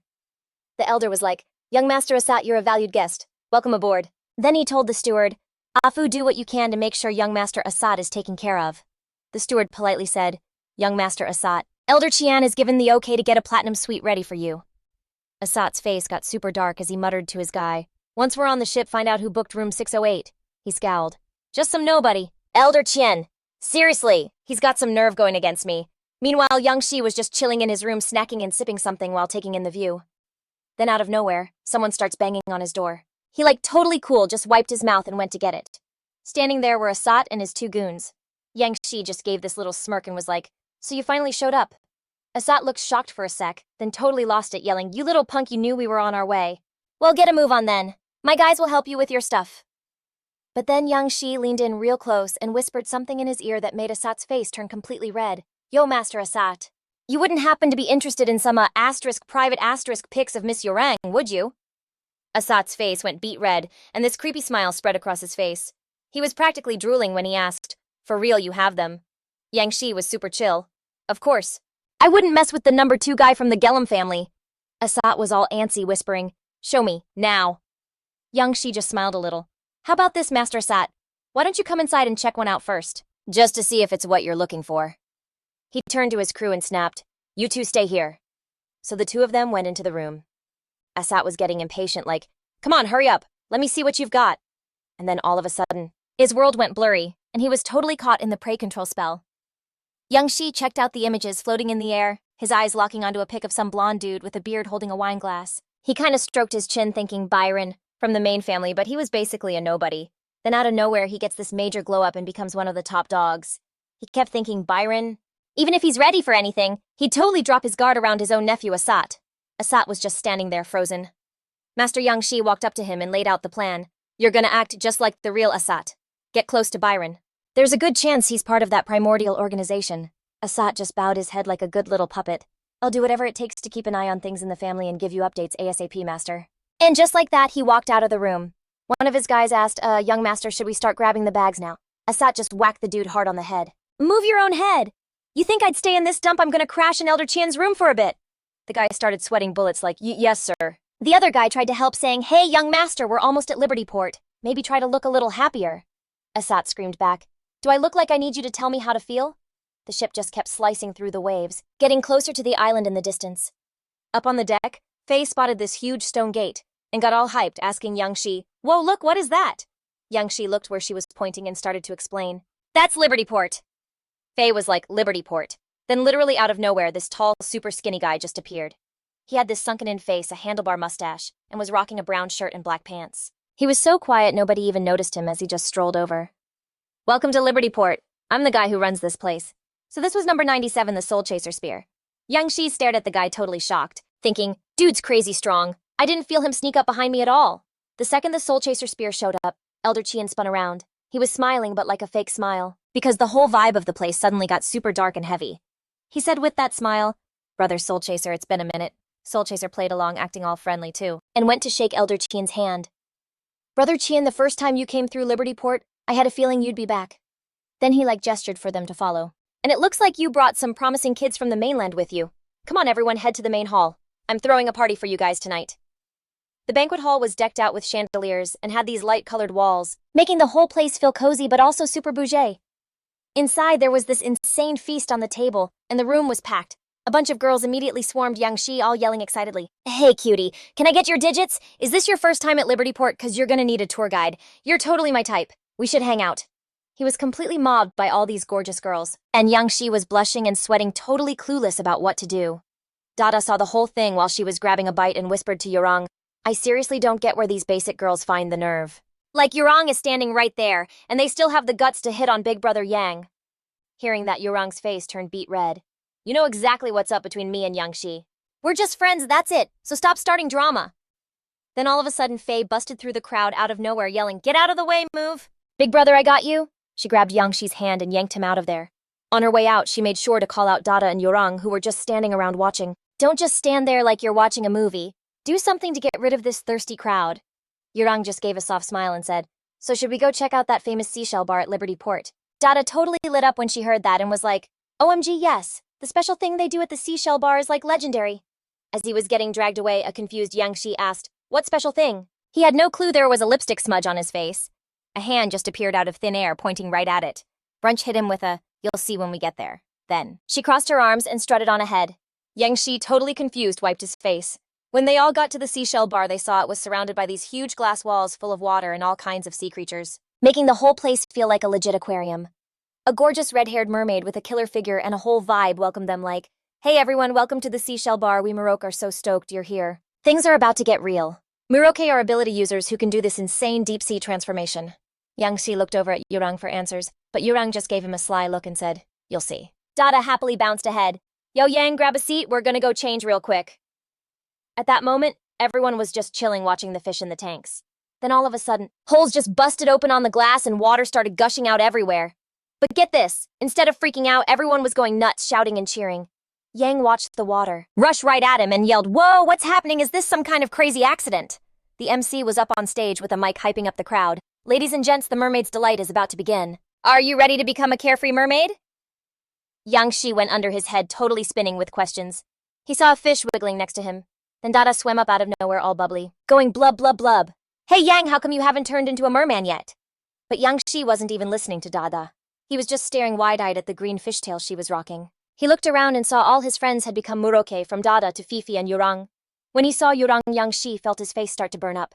In a flash, his legs morphed into a sick black fishtail, and his bare chest revealed some seriously ripped azure muscles. Duang Hui glanced back at Hyodong with a look you couldn't quite read, like he was finally getting her whole secretive act from before as he swam on. Suddenly, Duang Hui's eyes went wide. Up ahead, this psycho-looking fish appeared with a ferocious face and razor-sharp teeth. Seeing the gnarly fish, the terrified Muroke totally bailed. The massive whale sped up like it was about to swallow every single Muroke in its way. Duang Hui tensed up, pressing his lips together as a drop of sweat trickled down his cheek. He was thinking, is this a mutant beast or some shape-shifting ability user? A system window popped up. Dragon Subduer. At the same time, the killer whale's tail slammed down. Duang Hui just barely managed to block the hit. This seemed to seriously tick off the whale, because it let out this insane roar that felt like it was tearing space apart. It immediately gathered its strength and sent him flying. The impact made him spit up blood. He finally got what it was doing. It seemed like the whale wanted to test his and Fifi's strength. He stared hard at the whale. "I can't show my real power, but I gotta deal with this thing. I need to figure out a way to take it down." Brant shot through the water, bringing her weapon down on the whale's head. Her super powerful razor-sharp slash was nothing to the beast. It literally just caught the sword in its mouth, stopping the attack cold. Watching it all go down, Hyodong shouted, "It blocked Brant's sword head-on! Its power level has to be peak A rank, if not S rank." Just like Duang Hui, Brant got smacked by the whale and sent flying. She gritted her teeth, ignoring the blood trickling from her mouth. Hyodong watched her worried Brant. Before she could reply, Dada called out to Hyodong again. "Hyodong, look over there, quick up ahead." Fifi was glowing with a pure blue light. The water swirling around her got the whale's attention. In the blink of an eye, the raging whale was frozen solid. Pulled down by gravity, the huge block of ice dragged the whale deep into the dark water. A merman watched the iceberg sink and asked nervously, "Is it over?" "I think we're safe now," another merman next to him replied. But plot twist, the whale shot right back up, stunning all the merfolk. It then charged like a maniac at Duang Hui. He activated his skill Plum Blossom Dance. Instantly, like he had a motor, he blasted forward, leaving a trail of currents that looked like crystal plum blossoms. Just using the A-rank naval iron plum style won't be enough to break through its defense. Looks like I'll have to use that asterisk. Duang Hui clenched his fist, and a white gauntlet materialized out of thin air covering his hand. Gold threads ran along it from his wrist to his fingertips. He threw a punch at the whale, making the water behind it explode in every direction. The whale let out a terrifying screech. He was stunned for a second. When he snapped out of it, he saw the whale just floating there, lifeless. "Is it dead?" he thought, looking at the sinking body. "Oh crap. If anyone finds out I took it out with one punch, my cover is totally blown." Sweating like crazy, he decided to land a few more hits on its belly, and then while no one was looking, he made a quick escape. Dada and Hyodong just stared at the whole thing. Dada asked, totally confused, "Wait, I thought Duang Hui already won just now." Brant, however, said in a serious tone, "It's an A rank, not some easy opponent." Hyodong said hesitantly, "Should we go help Duang Hui?" The four of them went silent as the very Duang Hui they were talking about suddenly appeared in front of them, sinking through the water without a single thing on. He quickly got his act together and a pair of tattered pants just materialized out of nowhere to cover his lower half. Extractability. At his command, the supernatural power gathered in Duang Hui's hand, forming a round, glowing emerald orb as the system panel appeared. Ability Killer Whale. Description: allows transformation into a killer whale. Gives you immense spiritual and physical power, making you a seriously scary underwater predator. Skill. Skill reinforced skin. Basically, it makes attacks totally bounce off the surface. Rank A. Note NGL, those black and white creatures are super cute. Fee asked, all worried, are you okay? Duang Hui wiped some blood from his lip, grinning. I'm good. Man, the 4 Cs are no joke. Huang gave him a look and gently said, we should probably head back to shore and get you patched up. That looks pretty bad. Brant swam over, scooped him up princess style, and said, you didn't have to go all Leroy Jenkins on them. If you just waited for us to team up, you wouldn't be this messed up. She totally called him out, and he went bright red, looking away. Guess I gotta play up this whole badly hurt thing for a while, he thought. A little later, Duang Hui was taken to a private room to recover. That's where Mr. Qian came to check on him. Seeing Mr. Qian's super serious face, he quickly tried to explain, actually, I'm not that. But Mr. Qian just held up a hand. Don't even say it. I get what you're doing. If other people are trying to dig up dirt on you, we can't just let them. Lying on the bed, Duang Hui's face relaxed. Old Qian, about that whale. Any idea which crew sent it after us? Mr. Qian took a drag from his pipe, one hand behind his back. So many groups have it out for the Qian family right now. Honestly, it could be anyone. We just got to Lafu Island. This place is run by the Lafu Merchant Guild, and the family calling the shots is the Uruk family. He stood at a huge glass window staring outside with a totally unreadable look on his face. Duang Hui frowned. The Uruks. That punk who threw a fit at the last auction? He was an Uruk. Without even turning around, Mr. Qian told him, in a bit the Qian family is going to put the word out that you're seriously messed up, so I'm going to need you to play along for a few days. Duang Hui just nodded. Got it. Later on, as the sun started to dip low, he was just vibing on a lounge chair next to his sister Fifi, while they were just chilling. Fifi shot up exclaiming, I'm seeing it again, that vision about the Deep Blue clan. Duang Hui sat up too, pulling off his shades to look at her. You're seeing it again? That's the second time. I have to figure this out and fast. Her mismatched eyes were sparkling as she reported proudly, Big brother, I can see way more than before. Once I get the hang of this, I could probably pinpoint their hideout for you. Duang Hui just shook his head. I don't want you helping. I just need you to stay safe and sound. Fifi instantly tackled him in a hug, clinging to his arm playfully. I know. Just check my memories again, bro. See if there's anything new. Duang Hui gave in, using his power to dive into her mind and see her memories. Fifi's head started buzzing instantly, her vision going all blurry like she was gonna faint. Meanwhile, he was basically inside her head like he was standing in front of a giant live TV screen. Duang Hui watched the playback for a long time, trying to find any useful info.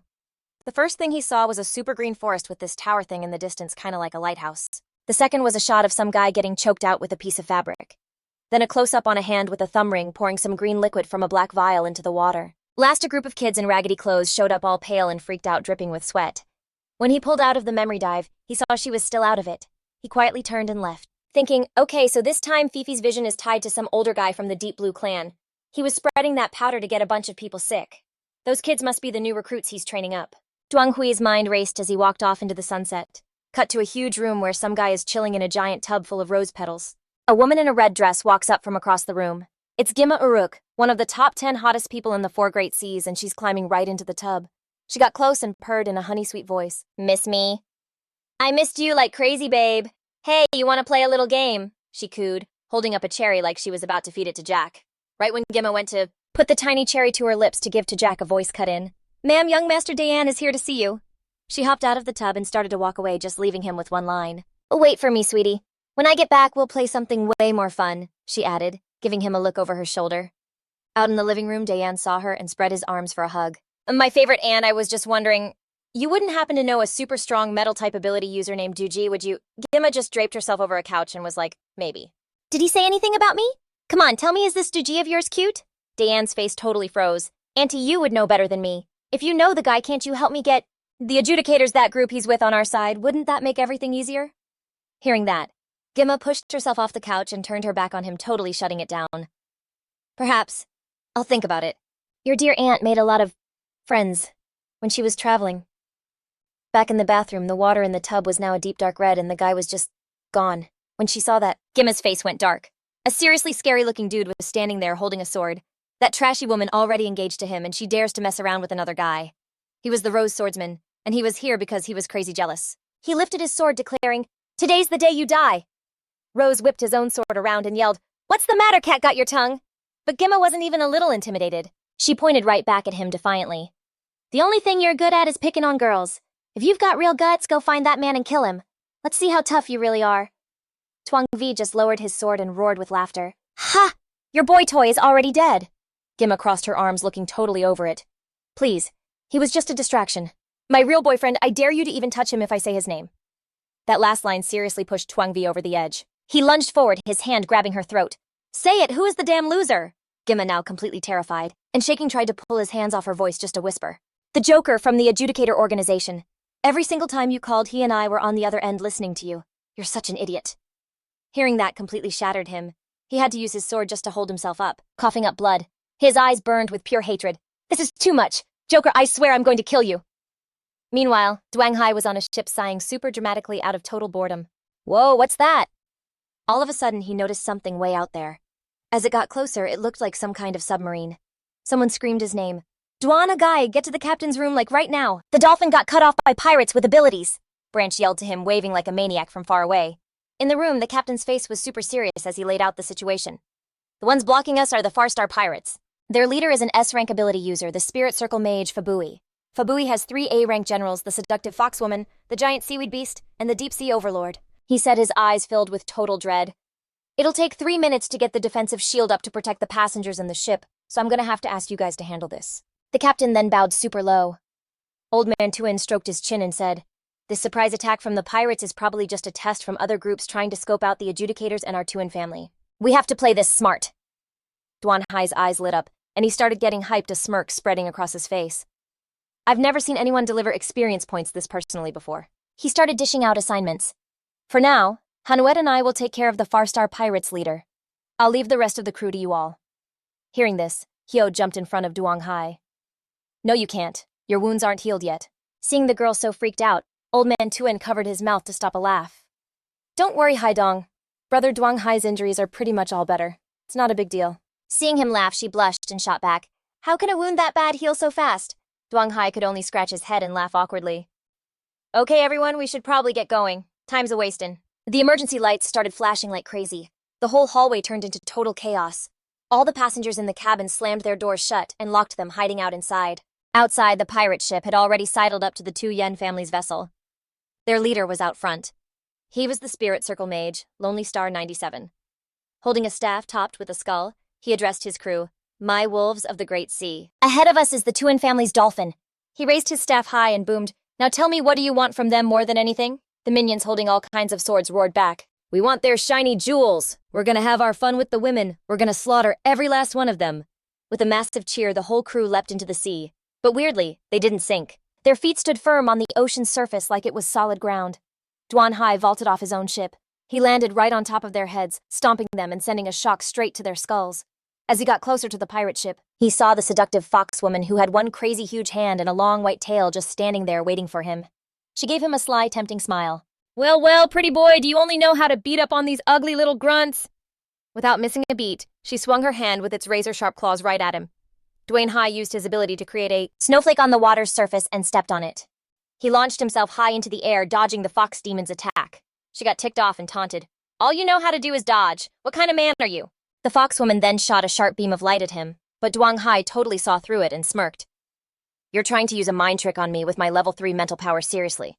He easily broke her little spell, and in just a couple of seconds he zipped forward and grabbed the fox demon by the neck, totally catching her off guard. But the foxwoman recovered fast and just glared at him. So you blocked my mental attack, so what, too bad for you? From far away, Fifi screamed, Behind you, be careful. At that exact moment, a skeleton holding a sword had appeared out of thin air behind him. It was raising the blade high, about to slash down on Duong Hai, and yet seeing the skeleton about to attack Duong Hai wasn't worried in the slightest. Looking over, he even smirked like he had it all figured out. Boldly, Duong Hai spun around using the fox demon in his grip as a shield to block the entire slash. The fox demon died, and her ability condensed into a round blue orb. He snatched it out of the air. Holding the ability orb, Duong Hai whispered, Rest in peace. I'm sure your hands were dirty, but maybe you can be a good person in your next life. A notification panel popped up. Seductive fox ability. Description: transforms into a fox woman who can use mental power to mess with enemies. Standard power-up. Your mind and body by draining the life force from guys. The skill is called seduction, and it uses words and moves to totally charm an enemy until they're in a complete trance. It's got an A rank, which is a pretty solid mental type bloodline that can do all sorts of stuff. Meanwhile, Hyodong was getting jumped by this deep-sea overlord dude. He was bald, decked out in all black and swinging a massive mace. Then it's like a light bulb went off. In a literal flash, she went from being right in front of him to popping up behind his back, leaving him totally shook as he yelled to his buddy, Dude, this girl's speed is insane. Yo, seaweed head, where's your trap at? The giant seaweed monster with its long, tangled purple seaweed hair was doing some weird dance and shot back, oh, it's coming! Then like a bajillion strands of purple seaweed shot right at Hyodong, totally catching her by surprise. In like a second, she was completely tied up by the seaweed and yanked into the air. Blanche saw the whole thing go down and immediately rushed in, hacking at the seaweed with her sword to free her friend. The giant seaweed beast laughed all cocky. Nice try, but my seaweed is literally uncuttable. Then even more seaweed strands started flying at the two of them. Seeing how bad it was getting, Fifi threw up her hand and unleashed her skill. Freeze. The seaweed head's hair instantly flash froze solid and then shattered into a million pieces. Way off in the distance, someone was watching the whole fight through a pair of binoculars. Back in the captain's room, the captain's voice came through loud and clear. Young Master Duang Hai just took out one of the enemy's top guys, and it looks like Miss Hyodong and Miss Han and Guyet are handling the other two just fine. He was still holding the binoculars. Man, I'd give anything to be out there fighting with them. But with my power level, all I can do is watch from the sidelines. Old Man Tuan chimed in. Just then, the ship's protective shield flared to life. The dolphin was now totally safe inside a glowing golden bubble. The barrier formation had thrown up a massive golden shield, cutting them off from the pirate ship. Over on the pirate ship, a wooden staff slammed down hard on the deck. The mage gripped his scepter like totally fuming. So you're Duang Hai, huh? I swear I'm gonna turn your skull into my new urinal. He held the skull up high and it shot out these black lightning beams with trails of white smoke. All the beams zapped right into the skeleton, and this huge cloud of white smoke poofed up. When the smoke cleared, the skeleton from before was back, but now it was all juiced up and massive with a mace resting on each shoulder. The mage was looking super smug about his new toy, and said, sounding so full of himself, "This is an S-rank seabone ape. How long you think you'll last? 1 minute, maybe 30 seconds. But Duang Hai couldn't care less about this clown, just calmly replying, "Let's find out, shall we?" The S-rank ape monster immediately charged right for him, raising its maces high. It brought them crashing down right where Duang Hai was standing, causing a huge explosion that sent water spraying everywhere. He dodged it like it was nothing, zipping up into the air behind the S-rank seabone ape. While it was still looking around, all confused, Duang Hai stomped down hard on its back. A brown tail suddenly shot out of its back, whipping around like crazy and forcing him to jump back. Duang Hai landed a few feet away.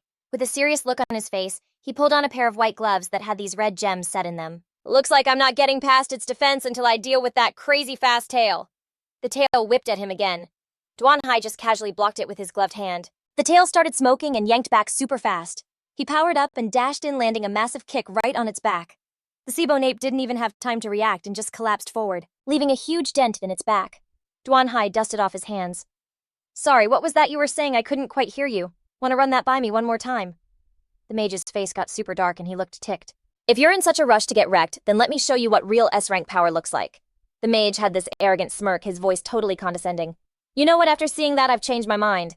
I'm gonna turn your bones into a skull warrior and make you fight your old buddies. The skull on his staff started shooting out those black energy beams again. A glowing blue magic circle appeared on top of the water. The freaked out passengers on the ship started pointing. What the heck is that thing? Just then, a massive dragon skull broke the surface of the water, looking like the skeleton of some giant winged dragon, its mouth just belching out this thick white smoke. The pirates were getting totally swallowed by the smoke, grabbing their noses and screaming, "It's the death dragon's breath! Ah, I don't want to die!" You could hear screams of pain all over. "Ah, it hurts so bad!" Duang Wei looked up at the flying dragon skeleton and was like, "Okay, that's a terrifying skill." He clenched his gloved fist, a hyped-up look on his face. "So that's a summoned beast, huh? In that case, let's see what it feels like to fight someone in a higher league." A passenger on the ship figured it out too, and started whispering to the person next to them. "That necromancer is S-rank. Duang Wai is seriously going to try and fight him. Only those absolute monsters from the 4 Seas ranking would even dare try something like that." And right then, the flying dragon skeleton's eyes started glowing blue, and it blasted a stream of death dragon's breath right at Duang Wei. He zipped out of the way just before the blast hit. Duang Wei used his skill again, making a flower appear to use as a stepping stone to launch himself high into the air, getting on the dragon's level. His gloved hand threw a punch glowing with golden energy, aiming right for the dragon's skull. The necromancer, watching from a distance, had this smug look on his face. "Hey, it's useless coming all the way over here." Before he could even land the punch, it spotted him. The dragon skeleton twisted its neck and fired off another blast of death dragon's breath. When things got real, Duang Wei juiced up his gloved hand as he dropped in from above. A sick golden shield popped up in front of him, blocking the death dragon's nasty breath attack for a second. While it was blasting out gas like a fire hose, Duang Wei was pushing his way straight for its mouth. The closer he got, the more intense the blowback from its mouth became. He went all out, charging ahead. Once he was right there, Duang Yi shot out his gloved hand and snatched the bone dragon's jaw. Seeing this, the necromancer totally freaked and leaped off the boat, but still had the nerve to brag. "Even if you grab it, that's not going to do anything. He was just floating there, clutching his staff. The skull on it blasted out 2 streams of blue lightning as he said, "Let's see, you get out of this one." Duong Wei gave a little smirk and glanced over at him. As he pushed forward, he pointed at the necromancer and yelled, "Who knows what other freaky thing you're gonna pull out of your hat? It's way easier to just take you out directly." At that moment, the necromancer's face went white when it finally clicked. "Wait, was I your target this whole time?" Before he could even process the horror, something shot up from behind him. A hand in a white glove decked out with red gems punched straight through the necromancer's chest from the back. He started coughing up blood. Even as he was dying, his eyes were wide, totally in shock. "No way! How could this happen? I didn't even get to play my trump card from the Judgment Organization. Did I really just lose?" He and the Bone Dragon both plunged into the ocean. Seeing this, his pirate crew totally lost it. "The boss is down, everyone bail run for it." And just like that, they all scattered. Duong Wei was just watching from up high, arms crossed. While he was watching, his eyes went wide like he'd spotted something. Down in the water, some dude was booking it swimming super fast. Duong Wei thought, "This guy's swimming like his life depends on it. Definitely guilty of something. What a pain. I'll just send a clone to check it out." He whipped up a rooster clone to tail the guy. Getting the order, the rooster clone dove right into the sea after him. Duong Wei kept his distance, tracking the guy from behind, and figured, this looks less like he's just running away and more like he's heading somewhere specific. He finally hit a shoreline and climbed out of the water. Duong Wei hung back. Not wanting to get spotted, he stayed hidden just under the surface and watched the guy slip into a cave totally hidden by leaves. Once the coast was clear, Duong Wei popped up. Could this be the Stardust Pirate's hideout? Inside the leafy cave, Lockie was totally losing it, grabbing the pirate who just showed up by the collar. "What did you just say? Baney is an S-rank Esper. How could he possibly lose to some A-rank local?" The pirate, sweating bullets, added, "It wasn't just the boss. The enchanting foxwoman, the deep-sea hegemon, and that giant seaweed monster are all gone. Nobody made it back." Hearing that, a pirate with a buzz cut said nervously, "Basically, the Stardust Pirate's entire A-team just got wiped out." Another bald guy grabbed his head, groaning, "Oh man, why on earth did the boss have to pick a fight with that dude?" Lockie slammed the pirate in his hand to the ground and yelled, "Enough, so Baney and the crew went down fighting. We'll lay low, get stronger, and get revenge for Baney." The pirate, who just got thrown down, sat up, rubbing his sore neck, and boldly spoke up, "Well, if that's the plan, I say us survivors should just split the treasure." The buzzcut pirate immediately jumped on board. "I'm down for that. Let's split it all up and go our separate ways." The bald dude chimed in, looking way too happy about it. "We've put in years with the Stardust Pirates. This loot should have been ours anyway." Hearing them, Lockie shot them a death glare and yelled, "You people!" As he balled up his fist, he declared, "Everything Baney left behind is mine now, and that includes every single one of you. You work for me now. You want to split the treasure, you must have a death wish," he said, as he decked the guy who brought it up, sending the man spitting blood. Then he reached up and straight up snapped the guy's neck. Lockie looked absolutely savage, staring down at the body in his hands. "If you don't want to end up like him, you'll do exactly what I say. I guarantee you'll be set. Since most of the crew is gone anyway, I'll even throw in all the loot and the ladies from that B-rank powerhouse." Seeing nobody was saying anything, his brow furrowed as he raised his voice. "So what are you waiting for?" The remaining guys quickly started cheering like crazy. The buzzcut dude threw his hands up and jumped around. "All right, we're in, let's do this." The bald guy clapped his hands together, a nasty grin on his face. "In that case, I'm gonna go find a girl to have some fun with." In a cell, 2 girls in thin clothes were huddled together, shaking. The bald dude walked over, looking at them like a predator, and dragged one of the girls out by her arm. The terrified girl cried out, "No, please, somebody help!" He shoved her to the ground, and the girl cried and fought back, begging desperately, "Let me go, help me." Duong Wei, who'd been watching from a corner, just sighed. Then a slingshot just appeared in his hand. He shot one little pebble, and it took out the whole group of pirates.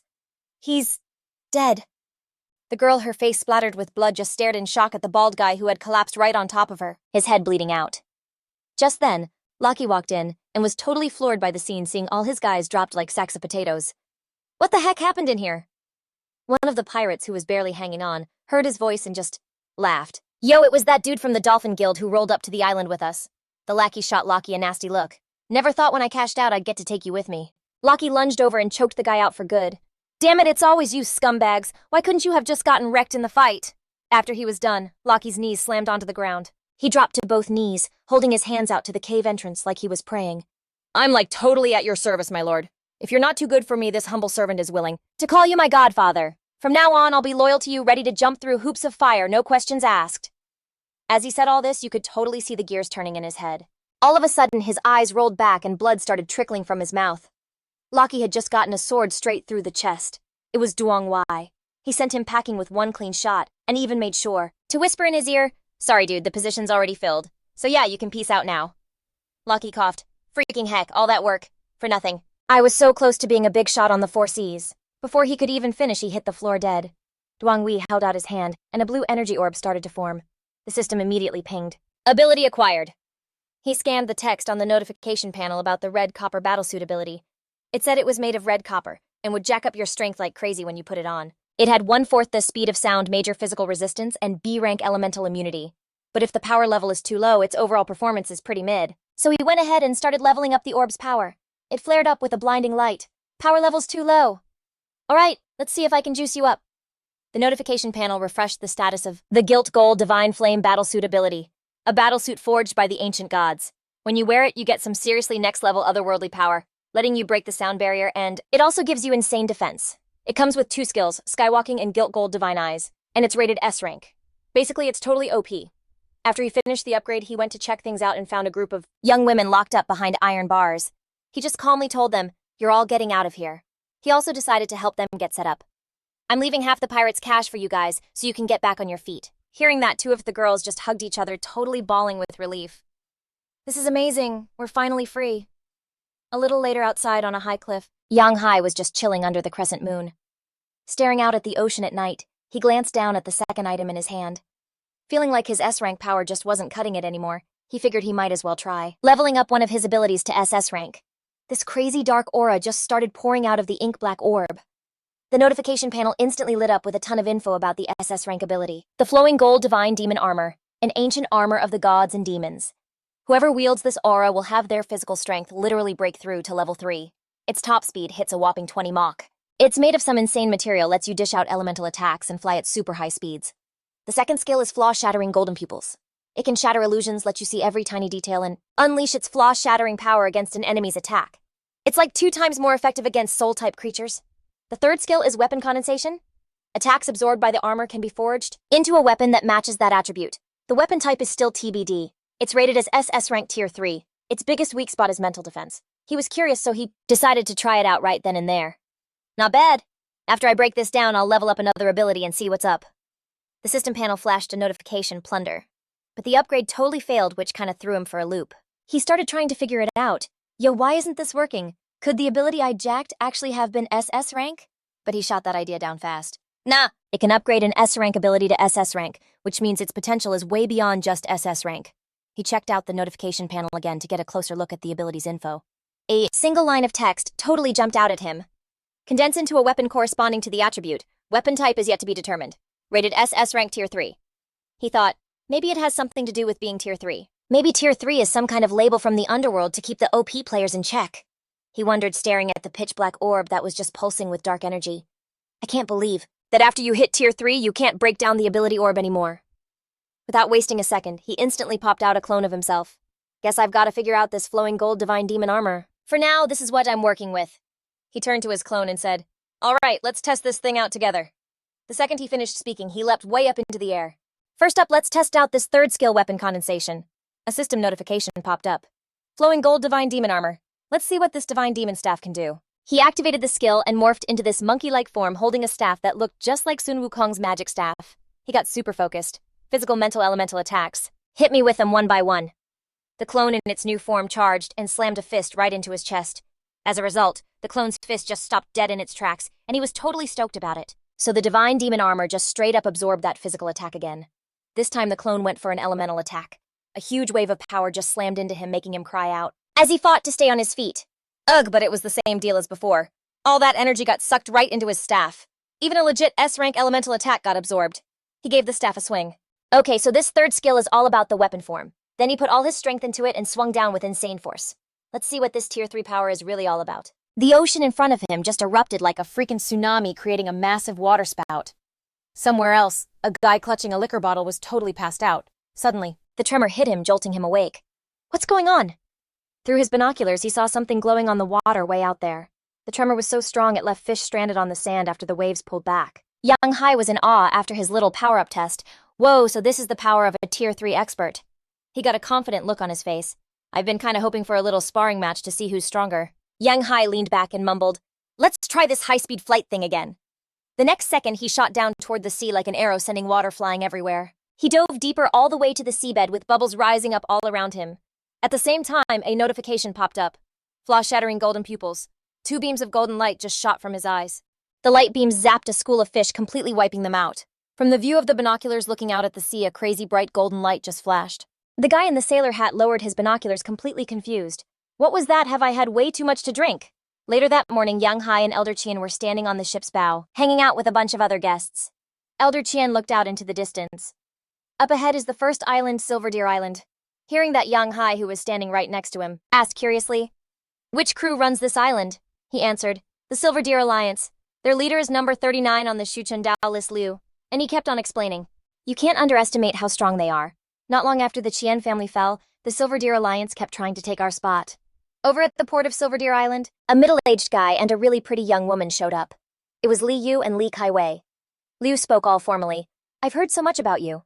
He gave Elder Qian's hand a warm shake. "For the Pansy Merchant Guild to visit Silver Deer Island, it's a real honor for our Silver Deer Alliance." At the same time, Kaiwei suddenly started staring at Young Hai with a blushing face, and he totally noticed. He thought to himself, "Why does she keep looking at me like that?" Liu turned to Young Hai, who was standing nearby, and just started hyping him up. "Such a young prodigy in our time. Elder Qian, could you introduce us?" A little smile crossed Elder Qian's face. "He's just a junior. He doesn't really deserve to be called a young prodigy." But Liu just kept laying on the compliments for Young Hai. "One look at this young man, and I can tell he's got major talent. In the future, there's definitely going to be a spot for you among the masters of the Four Seas." Then his look got super sharp, as he casually introduced the beautiful daughter standing behind him. "This is my daughter, Li Kaiwei, ranked 43 on the Four Seas ranking. Young people like you two should get to know each other." He took both of their hands and put them on top of each other, making them both blush like crazy. Kaiwei politely said, "Hello." He then revealed, "The Silver Deer Alliance has a huge banquet prepared, and a chill hotel for everyone. Please right this way." After he spoke, he turned and led his guys away with a big laugh, leaving the two shy kids there alone together. A little while later, Yang Hai got sucked into the party atmosphere. People crowded around him like, "Congrats, young brother Yang, for jumping from rank 99 to rank 30. You gotta have a drink." "Yeah." He politely turned them down. "I appreciate the offer, but I really can't drink." Seeing this, a guy with purple hair insisted, "Nah, man, you have to drink at least 3 glasses before you can leave. Otherwise, you're just disrespecting us. Come on, drink up." In the end, Young Hai had no choice but to get totally wasted. He tiredly face-planted onto the clean white bed. "This drink is seriously strong, it's so hot." All of a sudden, there was a knock on the door. He tried to sober up and sat up. "Who is it?" And standing in the doorway was none other than the beautiful Kaiwei. She was so shy, she couldn't even look him right in the eye. "Hi, our island has some really nice views. Would you like to go see them with me?" Young Hai was completely stunned when the girl asked him out. "You want to go with me?" He got a definite in response. He kind of chuckled and waved his hand. "I'm so sorry. I'm a little tired right now. Maybe another time." After he gently let her down, he quickly tried to close the door, but she stuck her hand out fast to stop him. "Wait a minute." Somewhere else, a woman named Jia Shisho was raising her voice at Li Yu, who was sitting at his desk. "Big brother, I watched Kaiwei grow up." Her face was full of worry. "I really can't go through with this." But Liu shot back sternly. "There's nothing to go through. The Qian family has already used up all their valuable resources. If we don't let Kaiwei take a little hit, how are we supposed to get Young Hai on our side?" His next words totally silenced Jia Shisho. "That person already gave me their promise." "Okay, so here's the plan. If we can just get the Qian fam to lose their backup from the bigwigs, our Silver Deer Alliance totally levels up to the Silver Deer Merchant Guild." Dude looked dead serious. "And honestly, Kaiwei taking one for the team is a price I'm willing to pay." Meanwhile, back with Young Hai, Kaiwei was totally passed out on his bed, drenched in sweat. He was basically a human sprinkler, his brain completely scrambled. "Wait, I'm pretty sure she barely had anything to drink, so how is she this out of it?" His breathing got all heavy. "What is happening? I'm burning up." And then you could just hear the sound of a freezing cold shower blasting. He was trying to ice himself out, but it was a total fail. Getting soaked wasn't doing a thing. Okay, this is super weird. Something is seriously wrong. Then out of nowhere, a hand just yanks the bathroom door open. Duan Hai whipped around, totally freaked out. And guess who it was? Li Tai, looking completely spaced out like she wasn't all there. "It's so hot." Seeing her like that, he snagged a huge bath towel to cover her up. Whoa, chill out. Don't just grab me like that." But she just leaned in, getting all up in his face with this look. "You're so cool." He scrunched up his face. "Ugh, fine. If this is how it's gonna be, I've got no other move." Thinking fast, he gave her a quick little karate chop on the back of her neck. And just like that, she was out for the count. After he got his clothes back on, he just slumped into a chair, his mind racing. So we were definitely drugged. Both of us. Thank God, though. My 3rd-tier mental power was strong enough to fight off whatever that stuff was. But Li Tai was still passed out on the bed, all tied up. He just sighed, rubbing his forehead. This was a mess. Whoever slipped us that stuff, it wasn't the Dolphin crew, and probably not the Bok Lok guys either. I mean, Light Tai is literally Loi's daughter. And speak of the devil, he barges in right on cue. But the scene they walked in on left Loi and Chu completely stunned. He just gave them this super awkward look. Chu ran over frantically, trying to untie her. Tive, wake up. And that's when it all clicked. It was them. They're the ones who did this. He had a bad feeling they were just waiting outside the whole time. Good thing I'm not a total creep, or else this could have gone way, way bad. Tive started coming to still pretty groggy. She grabbed onto Chu, crying, "Sob, Auntie Da, just now, I almost..." Then her eyes flew open like she'd seen a ghost. She pushed away from Chu's hug, giving her this huge, confused look. "Auntie Da, why is everybody here?" Her aunt looked totally guilty and couldn't even meet her eyes. Well, that's when Lou started yelling at her. "Is that any way to talk to your elders?" But Tive wasn't having it. "Oh, so that's what this is about. Is it okay for an elder to slip something to their kid then?" She pointed right at him. "I already said I'd try to get to know him. I can't believe you'd actually drug me to make it happen." Realizing his whole plan was blowing up in his face, he totally lost his cool. "Silence, Lee Tai. Don't you forget I'm your father." But her comeback was even sharper. What kind of father tries to set up his own daughter in some guy's room? Chu just pulled her poor niece into a hug. "That's enough, brother. This was on us. Tive, I swear as your aunt from now on, anyone who tries to use you is gonna have to go through me first." When Tive heard that, she was totally touched. "Auntie Da!" They hugged again, and you could just hear them crying in the room. And the whole time, Duong Hai was just standing there watching it all go down. Liu was just silent. All he could do was storm out in a huff. Duong Hai awkwardly scratched his cheek. Ladies, maybe I should just give you two some space. I'll just go back to the ship for a bit." Chu looked at him like he was a total hero. "Actually, you don't have to go. Young Master Duong Hai, could you maybe just pop into the bathroom for a sec so we can have a minute right after I help Tive get dressed? We can talk more." A minute later, she came out and gave him this super deep, serious bow. "Young Master Duong Hai, about everything that happened tonight. On behalf of the Baklok family, I am so, so sorry." He wasn't used to that kind of formal stuff, so he quickly waved for her to stand up. "Senior, please, you don't have to do that. Seriously, no harm done, so let's just call it even." She grabbed his hand, super serious. "Young Master Duong Hai, I'm begging you, please don't tell anyone what happened tonight. For Tive. She's just as much a victim in all this." He nodded, no hesitation. "Of course, my lips are sealed. I won't let anything mess with Lady Tive's reputation." Her face just lit up with this huge smile. "Well, after all that, I guess you two are officially acquainted. And if it's not too much to ask, I hope you two can keep getting to know each other." He was already backing away in his mind. "Yeah, no thanks. I'm pretty sure I'd get my butt kicked." Tive's face turned bright red as she yanked her aunt out of the room. "Auntie Da, stop talking, let's just go." He could finally breathe again. What a totally insane night. But the quiet lasted for like 2 seconds before someone knocked on the door again. He just had to laugh. "You have got to be kidding me." Someone else, a totally confused Duong Hai, went and opened their door, and it was Tive. She'd come back to say thanks. "Thank you, for tonight, for protecting me." And just like that, she awkwardly bolted. He couldn't help but chuckle a little. "She's actually kinda cute." The next morning, down at the docks, a ship was getting ready to leave when Loy walked up, put a hand on his shoulder, and had this super serious look on his face that for once seemed real. "Yo, Duong Hai, my dude, I can't just let you bounce like this. Why not stick around and become my son-in-law?" He thought to himself, "Dang, this guy's acting is so good, it's like not even acting.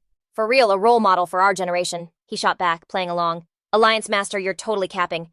Didn't you just say your daughter isn't even here today? Is she like feeling sick or something?" He totally dodged the question. I already checked the time. We're like way past the best time to leave." A second later, as Louis' crew was getting on the ship, this crazy loud voice boomed out, making everyone freeze. "Daoki, if you've got any guts, get out here right now." The guy who showed up was the Rose Swordsman, just hovering in midair with a sword on his back. The crowd below started whispering, "Isn't that the Rose Swordsman? What's he want with Daoki from the tribunal for?" "No clue. Word is they've got some major beef." He squeezed his eyes shut and thought, "Do I even know you, bro?"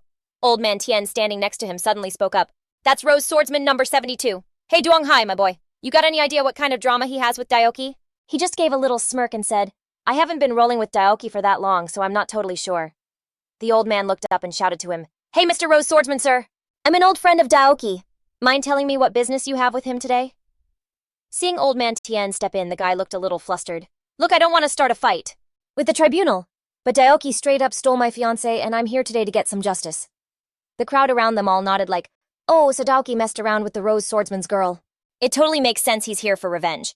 That player Daoki is already living it up with a top 10 beauty from the 4 Great Seas. What's gotten into the Uruk clan? Trashing their own rep like this." Duong Hai's mind was a total mess. Why the heck isn't Daoki showing his face? Gassed up by the crowd's support, Rose got super cocky. "It's fine if he doesn't show unless the tribunal is just a bunch of cowards who got spooked by me. On second thought, maybe I came in a little too hot today." He seemed nervous about something. I made my point. Pretenders! Time to dip. Just then, Loy jumped in all bold.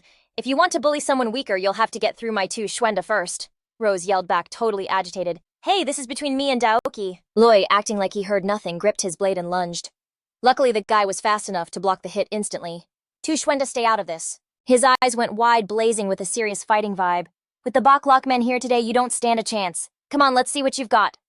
Rose silently watched his opponent's every move. If that's how you want to play it, then His whole body was shaking as he held his stance, remembering the super specific orders he was given, whether it's the Tuan Dao or the Tien family. I forced Daoki to come out or else they'll see what happens. He gritted his teeth. This is messed up. What even is this world? I'm a famous master. How did I end up as a pawn for big shots like you people? Suddenly, a tiny dragon wrapped itself tight around one of Lu's legs, making him freeze for a sec. Huh! With the fight interrupted, Rose leapt into the air and shot toward Duong Hai. He clenched his fist, getting ready to drop a massive palm strike. His fist slammed into Rose's blade, making a high-pitched screech. He frowned as he blocked the attack. Crap! The power I juiced into this vest is hitting its limit. It's time for him to make his entrance. His ape clone suddenly materialized right behind Rose. Fine. I've watched you all make a scene for long enough. In a second, I'm gonna fight for real and people might get wrecked. He was completely blindsided. This is a huge problem. Someone from the tribunal actually came. A single swing of his sword made Duong Hai totally jumped back. The guy shot a tired look over his shoulder, not even worried anymore. All he cared about was getting the adjudicators to where the fake Azure Dragon was. You could totally see the smirk on the Rose swordsman's face when he talked to his opponent. That mask, you gotta be the monkey saint from the adjudicator organization, right? Let me introduce myself. I'm Duong Hai in his full monkey saint getup impatiently yelled, Yeah, cut the crap. It's been forever since I've had a decent warm-up. So you're my opponent for today. The guy frantically waved his hands. Whoa, hold up, this has nothing to do with you, dude. How about you go get Juk? Duong Hai picked at his ear, acting all bored. You dissed my big bro's honor and you still think you get to see Juk? You're gonna have to get through me first. The guy clicked his tongue, super annoyed by his smug vibe. But before he could even think, Duong Hai was already behind him. With just one kick, he sent the dude flying. No way, how can this be? He splashed right into the water. Dang it, this guy isn't just fast, his strength is insane too. Duong Hai didn't give the Rose swordsman a second to breathe. And there's more where that came from. Another massive kick was about to slam down on him. Of course, there was no way he was going to take another hit, so he immediately unleashed his Rose sword aura. However, it still wasn't enough to block Duong Hai's attack from up top. He coughed up blood after taking that insane kick to the chest. The force of it sent them both plunging deep into the sea. Duong Hai actually used the guy's body like a springboard. Then with this epic leap, he launched himself out of the water as everyone watched. He landed looking all cocky with his arms crossed, staring down at him. And you call yourself a top-tier expert? What a joke. Everyone's minds were blown by what they just saw. That kind of power is seriously terrifying. A top-tier expert is getting thrown around like a rag doll. I'm starting to think today's Rose swordsman is a total fake. Meanwhile, Lai Du was also getting super worried. Is this the real power of the adjudicator organization? We absolutely cannot afford to mess with these guys. He completely missed the faint outline of a dragon's head in the distance. Turns out it was the Azure Dragon Emissary number 25, and it could actually think. If the adjudicator organization's power is on the same level as this guy, then we really need to be careful with how we deal with them. Its eyes glowed with this creepy purple aura. Continue watching. I mean, we sacrificed a top-tier expert to set this whole thing up. We can't let it go to waste.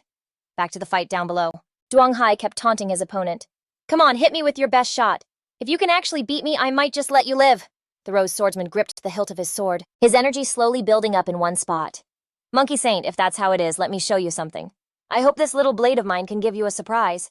He quickly raised his sword high, and a giant pillar of light just appeared. Its power kept growing and growing, piercing right through the clouds in the sky. Suddenly, an old guy with long white hair showed up looking freaked out after barely dodging the Rose swordsman's attack.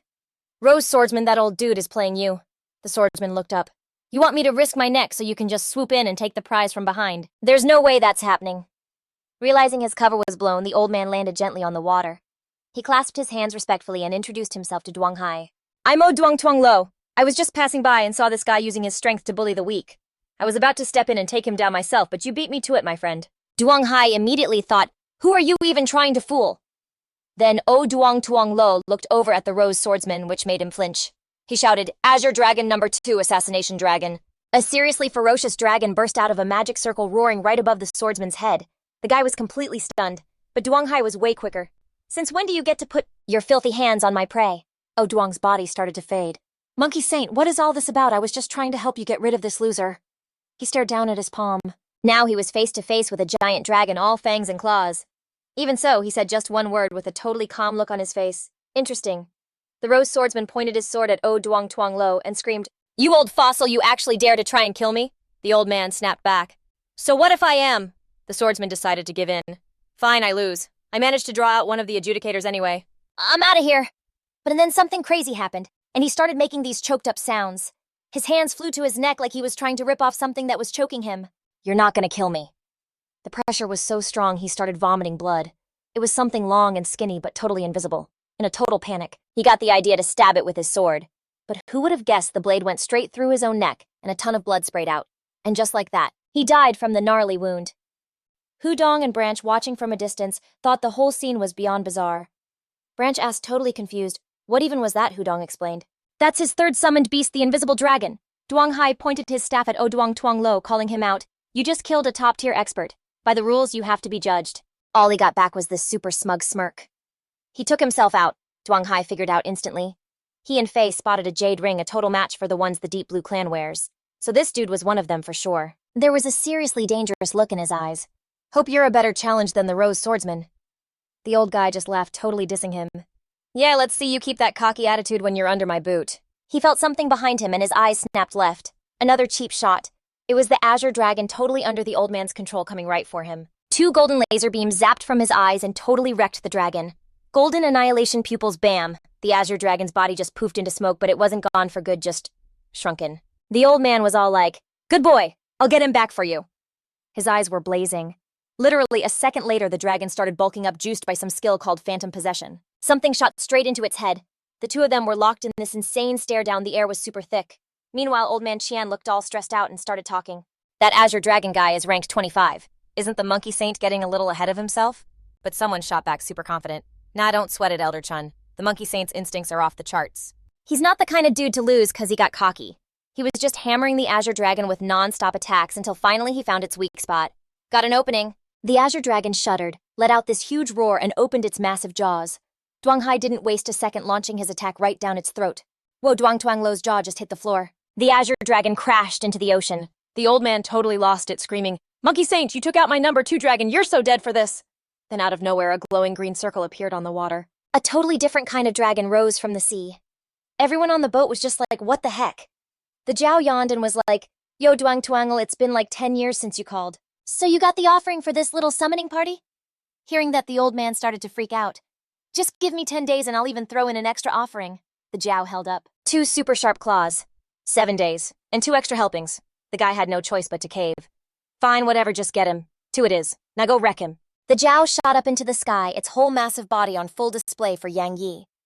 "Hey, little ant, you want to just end it now and keep your body in one piece? Or should I just make you my next toothpick?" Yang Yi knew exactly what that dragon was. "Oh, this is bad. He actually summoned the azure dragon's emissary." Faye was confused. "What's the big deal with Sack?" Elder Qian calmly broke it down. Last time it showed up, it helped us fight off the mutant beasts, but it also straight up ate a few dozen ability users on purpose." His voice got real serious. "If the Golden Ape loses this round, everyone on this ship is going to be Sack's next meal." She was silently praying for Yang Yi, totally freaking out. "Babe, you have got to pull through."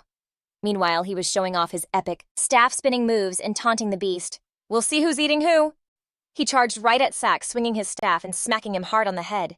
The impact was so huge that the tough scales on its head actually started to crack. It let out this roar of pain and shot back up into the sky, its eyes on fire. "You pathetic little bug, you're gonna regret messing with me." Its sharp claws were about to snatch him, but he didn't even blink. He actually used it, saying perfect timing. He whipped his Rui staff around again, blocking its giant hand. The clash made this ear-splitting sound as a crazy shockwave blasted out. The beast was panting. "I'm gonna crush you, you little human bug." This time it went in with both hands, trying to grab him for real. He just calmly held his staff sideways, perfect timing. Another massive collision and a huge cloud of white smoke exploded everywhere. The monster knew right away something was wrong. It thought it had him crushed, but he'd cleverly used the Rui staff to brace its hand open like a clamp. He looked his opponent, dead in the eye, totally determined.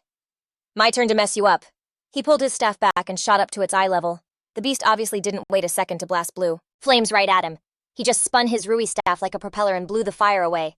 The end of the staff was still glowing with that blue flame. He got ready to attack again. "Okay, your turn's up. Now I'm bringing the heat." And just like that, the Rui staff magically shot out to its full length. The monster's thick skull took another massive hit from the staff. He didn't stop there either. He kept wailing on its long, snaky body with the staff making it roar in pain.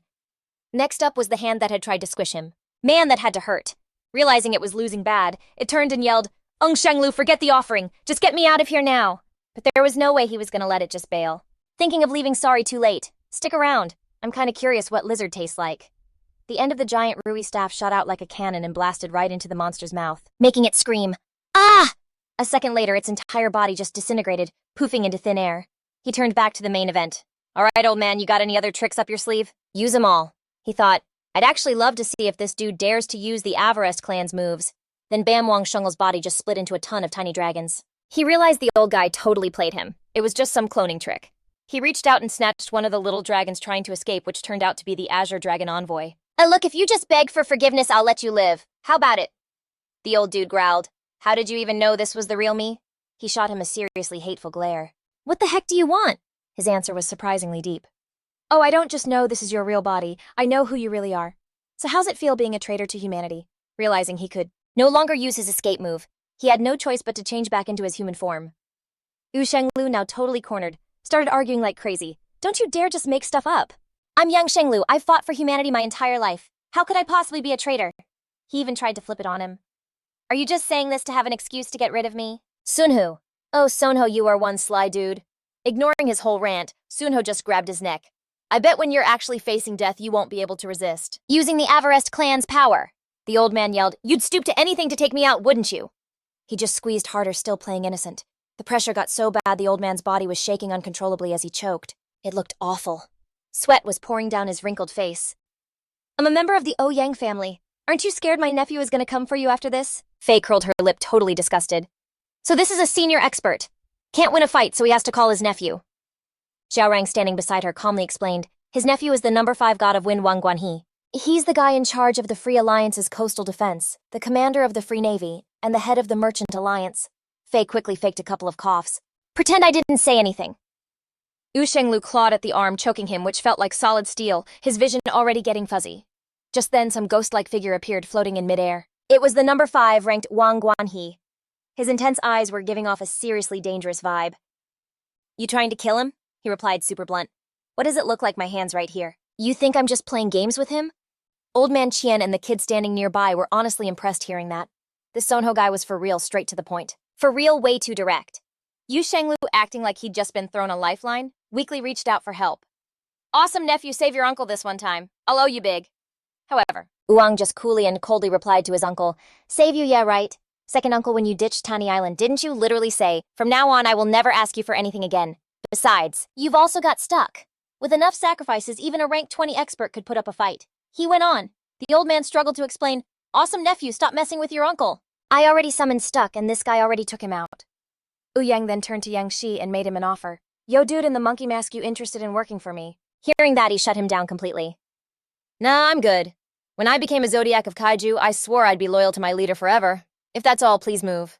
His face was still weirdly calm. Fine, but just a heads up, you're on my list now. Then he closed the distance in a flash, giving off this insane pressure. You really think you can take me on? He chose to answer indirectly. Maybe not right this second, but who knows what the future's got in store. The other guy just let out a huge laugh. Interesting. Fine, maybe you can kill me in the future. For now, let him go. But he didn't just ignore him. He squeezed even harder, making Wang Shenglu scream in pain. Please stop. He was dead set. No way. I have my reasons for taking him down. Suddenly, the old man's hair started turning sky blue. At the same time, his power level skyrocketed. A single swing of his arm was enough to send him flying into the sea. Sunho, I'm gonna end you. Yu finally realized his uncle's true identity. He's from the Avarest clan. He went off on him. Yu Shenglu, I can't believe you'd do something to bring shame to our family. His eyes were totally glazed over now, his true self finally showing. With you in charge of the Wang family, is there even a spot for me? He frowned. For all these years, you've been living as an Ouyang family member. You're pretty quick to draw a line now. The old man roared back. The Ouyang family is useless to me now. From the water, a golden shadow shot into the air like a flash. His eyes went wide with shock. What the? He swung his staff with all his strength at his opponent. As a result, one side of the old man's face took the full force of that lightning-fast attack. This time, it was his turn to get dunked into the sea. He turned to Ouyang and said, Told you I had a reason to get rid of him. Is this a good enough reason for you now? He didn't hesitate to make a proposal. If that's the deal, then let's make a deal. I'll forget about today. You have to take over the BO5 defense line of the 7th continent. He had zero reason to say no. I'd bet. After sorting everything out, he went back to the ship. The transformed Sunho tossed a mask to Young Shi. Your performance today just passed the constellation trial. All right, the ape's throne is all yours now. The mask had these sick black lines that looked like a bird mid-flight. Meanwhile, Yang Shi, rocking his Sunho disguise, just watched the ship dip. Back on the ship, Old Man Chin and Fei were waving them off. He was just chilling cross-legged on a cloud, mumbling to himself. Looks like the crew's gotta get bigger to handle all the drama in the four seas. Gotta figure out how to recruit some outside talent. Up at the top of Cloud Heaven Palace, he was staring out at this insane view of endless giant buildings with shiny gold roofs. See, Caillou isn't like the other family squads. If they're old-school brick-and-mortar stores, then Caillou is basically an online marketplace. He scrunched up his face, doing the math. Gonna need to cop some ability potions. The outside crew will grind for me, and I'll make sure they get their cut. A little jade-green orb of energy started swirling in his hand. In that case, let's try leveling up the power that lets me control people. To Cub's rank. A status screen instantly popped up. Ability Spiritual Contract. Description. Basically, you can use mind power to control your enemies, and telepathically chat with anyone you've got a contract with. Skill 1, Mental Imprint. You can totally stamp your soul onto a special item, making its familiar think you're the one in charge. Skill 2, Mental Space. It lets spirits chill for a long time in a high-dimensional space to reach Cub's rank. Knew it! I totally saw this coming, didn't I? He grabbed the pure white mask. All I gotta do is imprint this thing and make it mine. Newbies who wear the mask will get clearance to log into the Cloud Palace. He kept thinking it through. We've already got the 12 zodiacs and the 28 constellations. For the next tier of members, we'll use the 36 heavenly branches. As soon as he said it, a total of 9 masks started floating all around him. Next, I'll just scatter these across the 4 seas. Each mask was carved with a different animal. He grinned, totally pleased. All the major crews thirsty for ability potions will probably get obsessed with collecting these heavenly branch masks too. He dove deeper into his thoughts. The dark energy I have left is enough to upgrade an ability to Cub SS. So which one should it be? Alright, let's test out the effects of the Cub SS Superbrain ability. Instantly, the orb in his hand started pulsing with some crazy intense energy. Another stat screen popped up, making him jump a little. Ability Superbrain. Description. Unlocks new parts of your brain. Supercharges your 5 senses. Unlocks your 6th sense and even your 7th sense, which is also called ego consciousness. Skill 1, Mind Grasp. After you lock eyes on a target, you can just keep yanking out their memories. You can even rewrite the memories of anyone whose mental game is 2 levels weaker than yours. Skill 2, Mental Clash, creates a psychic blast anywhere within a 2,000-meter radius of you. It attacks the enemy's soul and deals continuous mental damage. Skill 3, Mental Blockade. It locks down every mind within a 1,000-meter radius. He was totally blown away. Leave it to an SS rank ability to be this stacked with skills.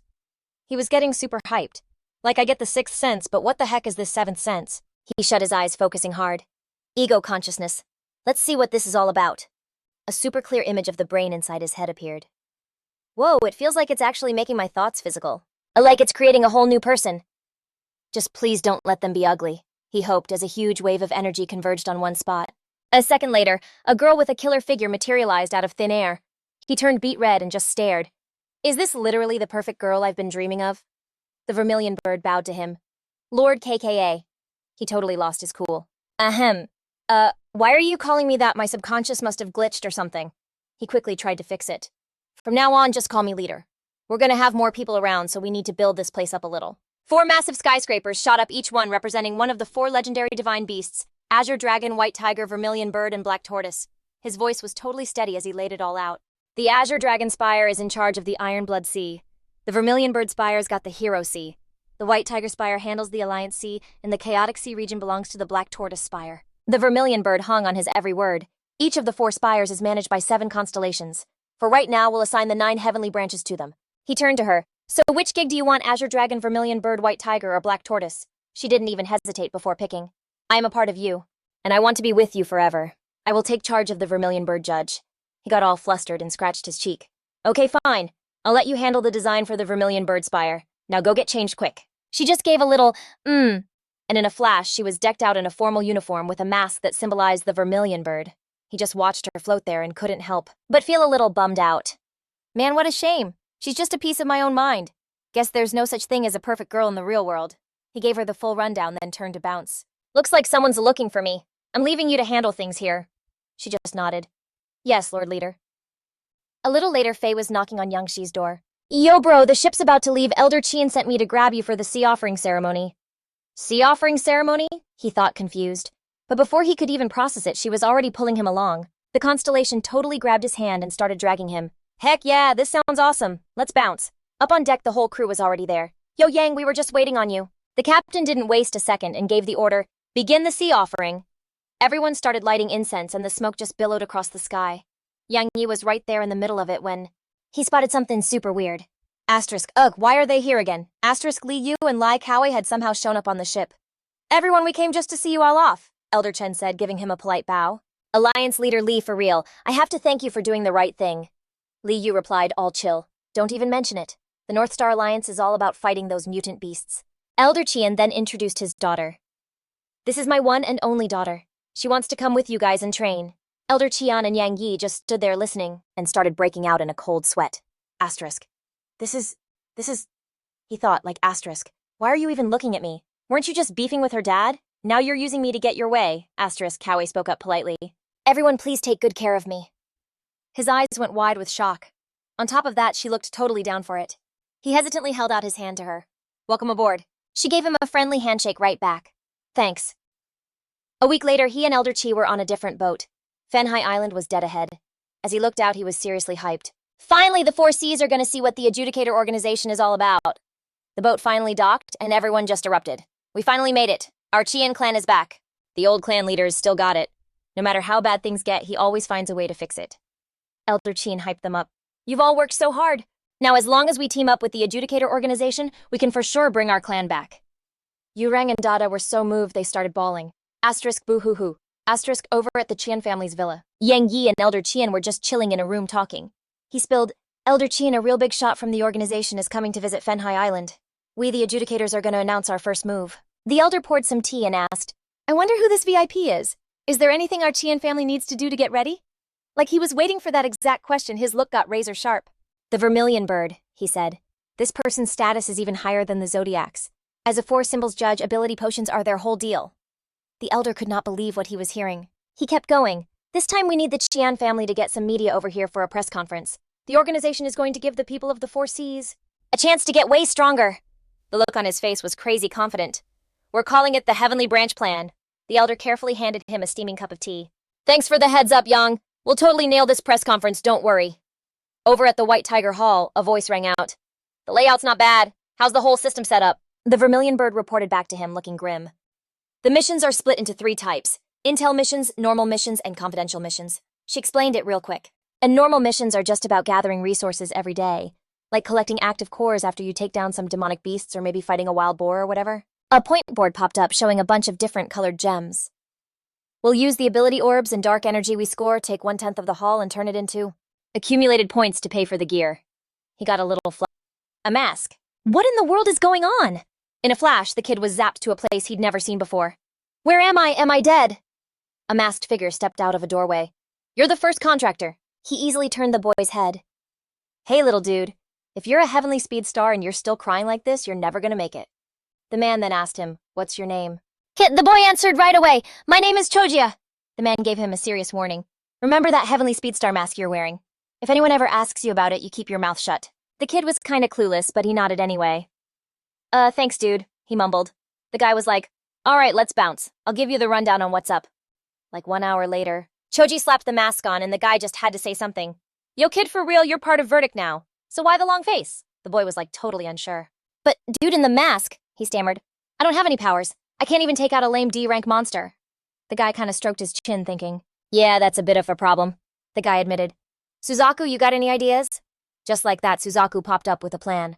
We can spot new members the exchange points for a C-rank ability potion. But, she added, they gotta pay it all back within 1 month. The guy still looked kinda iffy. A newbie with a C-rank power can only handle D-rank missions to start. Based on the usual grind, he'd have to hunt down at least 1 ability beast a day just to break even. He pointed at her, but isn't throwing him into the fire right away. Like super harsh. She just playfully grabbed his finger. Hey, I'm just channeling you. Besides, if he doesn't want to fight monsters, he can get creative and find other ways to pay up. The guy just sighed and rubbed his head. Fine, whatever. Let's do the sponsored loan. Suddenly, this huge golden prize wheel appeared in front of Choya. You're our first lucky contestant. Come on, give it a spin!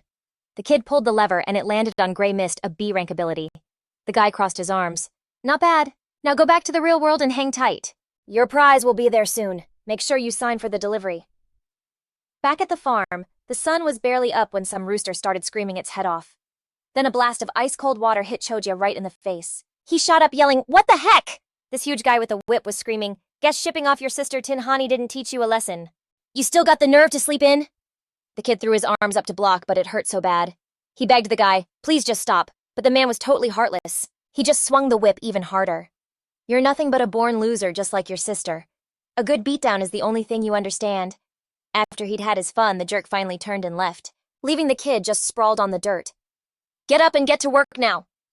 Chojia clutched the mask, feeling this insane rage bubble up. What verdict organization? What B-rank power-up? It was all a dream, wasn't it? But then the mask started to glow, and Suzaku appeared out of nowhere like some kind of angel. "Heavenly Speed Star, your ability potion is here. Drink up." He just stared at the bottle in her hand like half in disbelief. "Is this for real? I'm drinking it." And with that, he chugged the whole thing. Meanwhile, that big creep was cornering some poor woman inside the house, and she was crying, "Please, sir, leave me alone." A huge crash outside made him stop. He stormed out the door, his face totally furious when he saw the kid. Well, Chojia. You think putting on a mask means you can start trouble and I won't know it's you? You want to be laid up for the next 2 weeks?" He raised his foot about to kick the kid square in the face. But this time, Chojia caught his leg fast. "Where did you send my sister?" The guy was totally floored.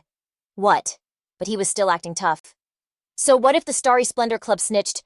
The boy slammed a kick right into his gut. "It's because of trash like you, bossing everyone around, that the Four Seas is such a mess. It's sick." And in the end, without even thinking twice, he lit the whole freaking farm on fire and burned it to the ground. It wasn't long before he found his sister. She was totally freaking out. "Chojia, forget about me, just run." But he wasn't going anywhere. "No way, I'm here to get you out." But this intense-looking dude with leopard spots blocked their way. "You little punk, your sister belongs to me now. You got a death wish trying to take her back." His giant hand shot out for the kid's throat. "I'm gonna tear you apart."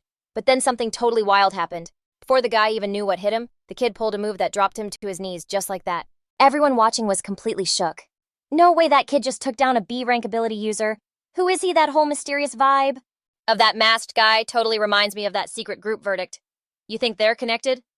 Meanwhile, over at White Deer Terrace, Yang Shi was watching the whole thing on a screen.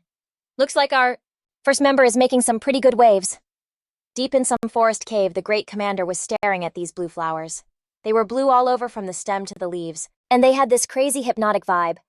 The commander looked at them with his crimson eyes and said, "Unglu, you dying really screwed up. Our whole setup in the Free Alliance Sea region. You really let me down." Then one of the flowers opened up and talked back to him. "Great commander, you can't seriously blame me for this.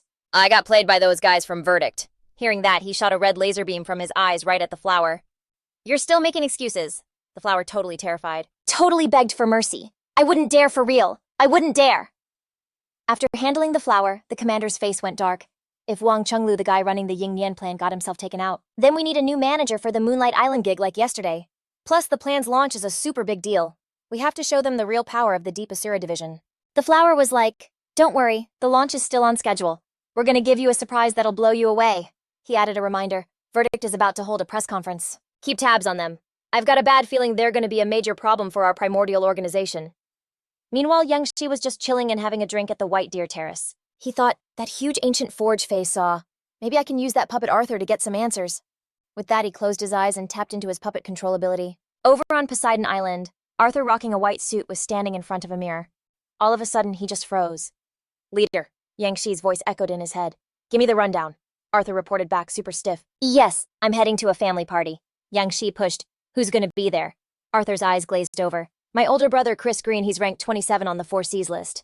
And my little sister, Victoria, a C-rank ability user and one of the top 7 hotties of the Four Seas." Yang Shi ordered. "Got it. You can go for now. Check out the pic of the luggage I just sent you." He replied, "On it." At the dinner party, there were already 8 people sitting at the long table. Yang Shi, in control of Arthur, was pulling out a chair. Arthur reported, "Leader, I don't recognize that luggage, but if I try, I can probably track it down." Across the way, Victoria seemed to recognize her brother. She did this super formal curtsy. "Brother," Arthur whispered in Yang Shi's mind. "Leader, that's my sister. So like proper etiquette says you're supposed to kiss Victoria's forehead." Hearing that, Yang Shi kind of freaked. But he started sweating bullets and squeezed his eyes shut, not sure what to do. Victoria, her face bright red, called out, "Brother." In the end, he totally blushed, but did it anyway, kissing Victoria on the forehead. He had other stuff to deal with. So he let Arthur take the wheel again. He instructed, "For now, just act normal and talk to your brother. I'm gonna use this chance to scan these people with my spiritual power." Arthur heard him and was like, "Yes?" Yang Shi started sending out his spiritual feelers, probing everyone sitting at the table.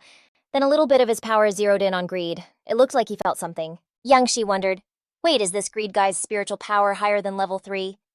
At the same time, greed was sitting there thinking someone's trying to scan me with their powers. Yang Shi ordered, keep a close watch on that brother of yours. I'm out for now. Arthur just bowed his head, holding a wine glass, and said quietly, yes, leader. Back at the White Deer Terrace, Yang Shi sat up and stretched. Suzaku handed him a tablet. You're up. Here's the file on the new member joining White Deer Terrace. He opened it up and asked, so who's showing up to the press conference today? She started listing them off. Basically, all the major media companies and streaming sites will be there. On top of that, a bunch of merchant guilds are also sending people. Suzaku smiled and added, only the Ouyang family hasn't sent anyone yet. For one, it's way too far. And for another, they're kind of on a whole other level. She announced, the press conference is about to kick off. You need a minute to get ready. He grinned and said, it's showtime. In the hall, he glanced back right before opening the door and asked, you ready? Yang Shi and his monkey getup said, starting today, no organization in the 4 Seas is going to be able to stop verdict's rise. Then the two of them shoved the doors open at the same time. A crazy bright light spilled through the opening. At the press conference, the two of them appeared just floating in the air in front of everybody before he finally touched down. Yang Shi stood in front of the whole crowd and gave a speech welcoming everyone and officially kicking things off. The second he finished, the giant screens behind him flashed his face. Down in the audience, Den was sweating like crazy, not daring to even move. Seeing him, Witch Dian started messing with him. What's wrong, my dear nephew? A little uncomfortable sitting next to your auntie. Or maybe you want to end up just like Juning? The woman glared at the kid, who looked completely terrified. As soon as she said that, the manager of the Uruk clan, an S-rank elemental user named Jun King, whipped his head around and growled. Hey, Den forced a super weird smile and answered all sheepishly, you're just playing auntie. It's like the honor of a lifetime for me, Den, to get to sit next to you. Ha ha. Right when he finished, Lord Sparrow appeared in midair, and suddenly all eyes were on her. The people below started whispering. A guy in white said first, who is that? The guy in green next to him was like, that vibe and that look. She could totally be on the 4 Seas beauties list. A dude in brown in front of them also turned to gossip, checking out her outfit. She's probably from the Arbiter organization. Den looked up at Lord Sparrow and mumbled, that spiritual energy, it's so familiar. Seeing Lord Sparrow show up, Den bowed his head respectfully. Greetings, Lord Sparrow. Den was having a hard time processing this. Lord Sparrow was a way bigger deal than even a divine marquis. So how come he didn't get a heads up about this, meanwhile? Lord Sparrow rolled up with this vial, grinning like, Yang Shi, you've been totally crushing it. So the organization whipped up this little promotion gift for you. And Yang Shi just took it. With a smile, thinking to himself, okay, these ability potions aren't like some new phone. You can't just list a bunch of specs. The only way to get it is to see it in action. And with that, he downed the whole potion. Guess I'll just have to give you all a little demo. The crowd started buzzing like, no way is that the legendary ability potion that actually gives you powers. That looks seriously high-end. Then some other person chimed in. I wonder what it tastes like. It literally just looks like fruit punch. Then all these white bubbles started popping up around Yang Shi. A system screen popped up introducing the Naval Plum Blossom style ability, a seriously sharp martial art that includes the 6 Iron Plum styles and the insane bewildering Plum Blossom steps. It makes you so nimble you can shut down most charging attacks. And the dragon subduing demon capturing claw can totally overpower an opponent no matter how huge they are. Fighting a flood dragon would be a total cakewalk. The wave-breaking sea-splitting kick is faster than a javelin, a ridiculously powerful and sharp kicking technique that can literally split the sea. Overall rating S rank. Then Yang Shi started his big presentation. Listen up, everyone. Our Arbiter organization knows the score. We see the situation humanity is in. With this non-stop siege, are we really going to be able to take them all out? Then he grinned and yelled, that's why the organization sent me here to introduce you all to the Skyguard project. With everyone below looking totally thirsty for it, he went on. The organization is opening up exactly 36 spots for the Skyguard in the 4 Seas region. Yang Shi finished his pitch. And that's the full rundown on the Skyguard project. The live chat was going wild with people saying the Arbiter organization is seriously generous. Giving out ability potions and everything. They're hands down the most popular org in the 4 Seas this year. I'm definitely voting for Arbiter. All the related keywords blew up the trending topics. Number 1, ability potion. Number 2, Skyguard project. Number 3, regular people can be heroes. Number 4, press conference. Then Yang Shi pulled out this gray mask. This Heavenly Chief mask is the only one left. The other 35 Skyguard masks were already sent out across the 4 Seas before today. Then he smiled and laid down the challenge. This mask is the prize for today. Anyone who can get a win streak going on this stage can have it. Then this guy Jin from the 4th rank Thanhua Island Merchant Guild, number 20 on the 4 Seas list, got all serious and shouted, I object. How are us young guns supposed to compete against the veterans? Yang Shi just calmly answered, my young friends, don't get ahead of yourselves. We've got a little something for you too. Then an image of a potion bottle appeared behind him. Then he put his hands together and said, I'm serious. Any of you next-gen fighters who can actually beat me will get this B rank ability potion guaranteed no side effects. Hearing that, Jin smirked at the person next to him. So, Miss Tantai, who's it gonna be, you or me? Or should we let the lady have the first crack at it? She was from the 5th-ranked Fangwen Island Merchant Guild, number 16 on the 4 Seas list. Tantai Xiao didn't miss a beat, just smiled confidently and said, In that case, you can just enjoy the show from the cheap seats. She then drew her sword and got ready to fight, throwing out her first technique, the dancing flower sword. In a flash, 6 phantom swords appeared and shot straight for Yang Shi, but he dodged them like it was nothing, using the bewildering plum blossom steps technique. He literally used the flower petals as steps, then busted out the dragon-subduing demon claw, catching her sword's tip with just 2 fingers. When the crowd saw Yang Shi standing on a flower and catching a sword with his bare hands, they went wild, yelling, That was so sick, that new ability is crazy effective and totally terrifying. Hold on, don't get too hyped. Keep watching. Tantai Xiao hasn't even gone all out yet. Tantai Xiao smirked as her sword started smoking. All of a sudden, the phantom swords vanished, which surprised Yang Shi, but he still dodged it like it was nothing. The next second, his kick was right in Tantai Xiao's face. Miss Tantai was completely stunned. Wait, this guy is ranked number 30 on the 4 Seas list. After that ability potion, his power level jumped this high. Ugh, now I'm gonna have to risk the backlash from my own power just to block this final blow. She closed her eyes and raised her sword high. Yang Shi's kick crashed down on the sword, sending out a terrifying shockwave. A massive blast swept through the area, making everyone's ears ring. After kicking her sword down, he landed right on it, looked down at her, and said calmly, I took it easy on you, Miss Tantai. The winner was clear. The next challenger stepped up onto the stage, his raspy voice calling out, Yang Shi beating a girl doesn't make you a big shot. He challenged him super arrogantly. Why don't you try fighting me, one of the 4 Seas Erlong, instead? Tantai Xiao could only back down, looking super annoyed. After she left, Jin got into his stance, looking all smug. Let's see you deal with my Flying Fire Thunder God Strike. Then he instantly launched his attack, rushing right at Yang Shi. 2 people in the crowd saw it and yelled, No way, that's Jin's finisher, the thunder-piercing heart-gouging claw. He once used that to literally rip the heart out of an S-rank beast. Whoa, that thunder punch is crazy strong, like totally blinding. But Yang Shi just blocked Jinning's hit with one hand, thinking to himself, Okay, this dude's got some serious power. Guess I'll need to juice up my ability pearl with a little dark energy. But Jinning totally misread the room and got all cocky like, Hi, you're already at your limit. He was all like, I've got thousands of units of dark energy. It's only a matter of time before I wreck you. But he barely got to gloat before Yang Shi's power exploded, totally freaking him out. Jinning was shook like, You were holding back this whole time, that's so dirty. And boom, without even thinking, Yang Shi just shattered the guy's arm in one move, making him drop to his knees and scream, Ah! After taking care of Jinning, Yang Shi looked out at the crowd and yelled, Gailing, you want to be next? When he heard that, Gailing was totally down for it and just smiled. My girl Victoria wants to know what it's like to fly. You better help me win this one, bro. And just like that, the match was on. But compared to Yang Shi, who seemed a little on edge, Gailing was looking super confident. Yang Shi checked out his vibe and started planning, This dude's spiritual power is over level 3 for sure. Something is definitely up with him. When we clash, I need to sneak a sealed ability pearl into him to use as a tracker. Across the stage, Gailing was already in his fighting stance. Yang Shi was feeling good, remembering the technique Greed's ability, the Sanguine Death style. Weaknesses Garlic and Holy Light, got it. He then charged, throwing a massive punch his way, trying to plant that ability pearl on him. Time to slip in this F-rank ability pearl, but his opponent was way too fast, and backed up to dodge the hit. After that, they went all out fighting from the sky all the way down to the ground. Yang Shi landed back on the stage, thinking, He's just dodging, not even trying to hit me. He's totally hiding something.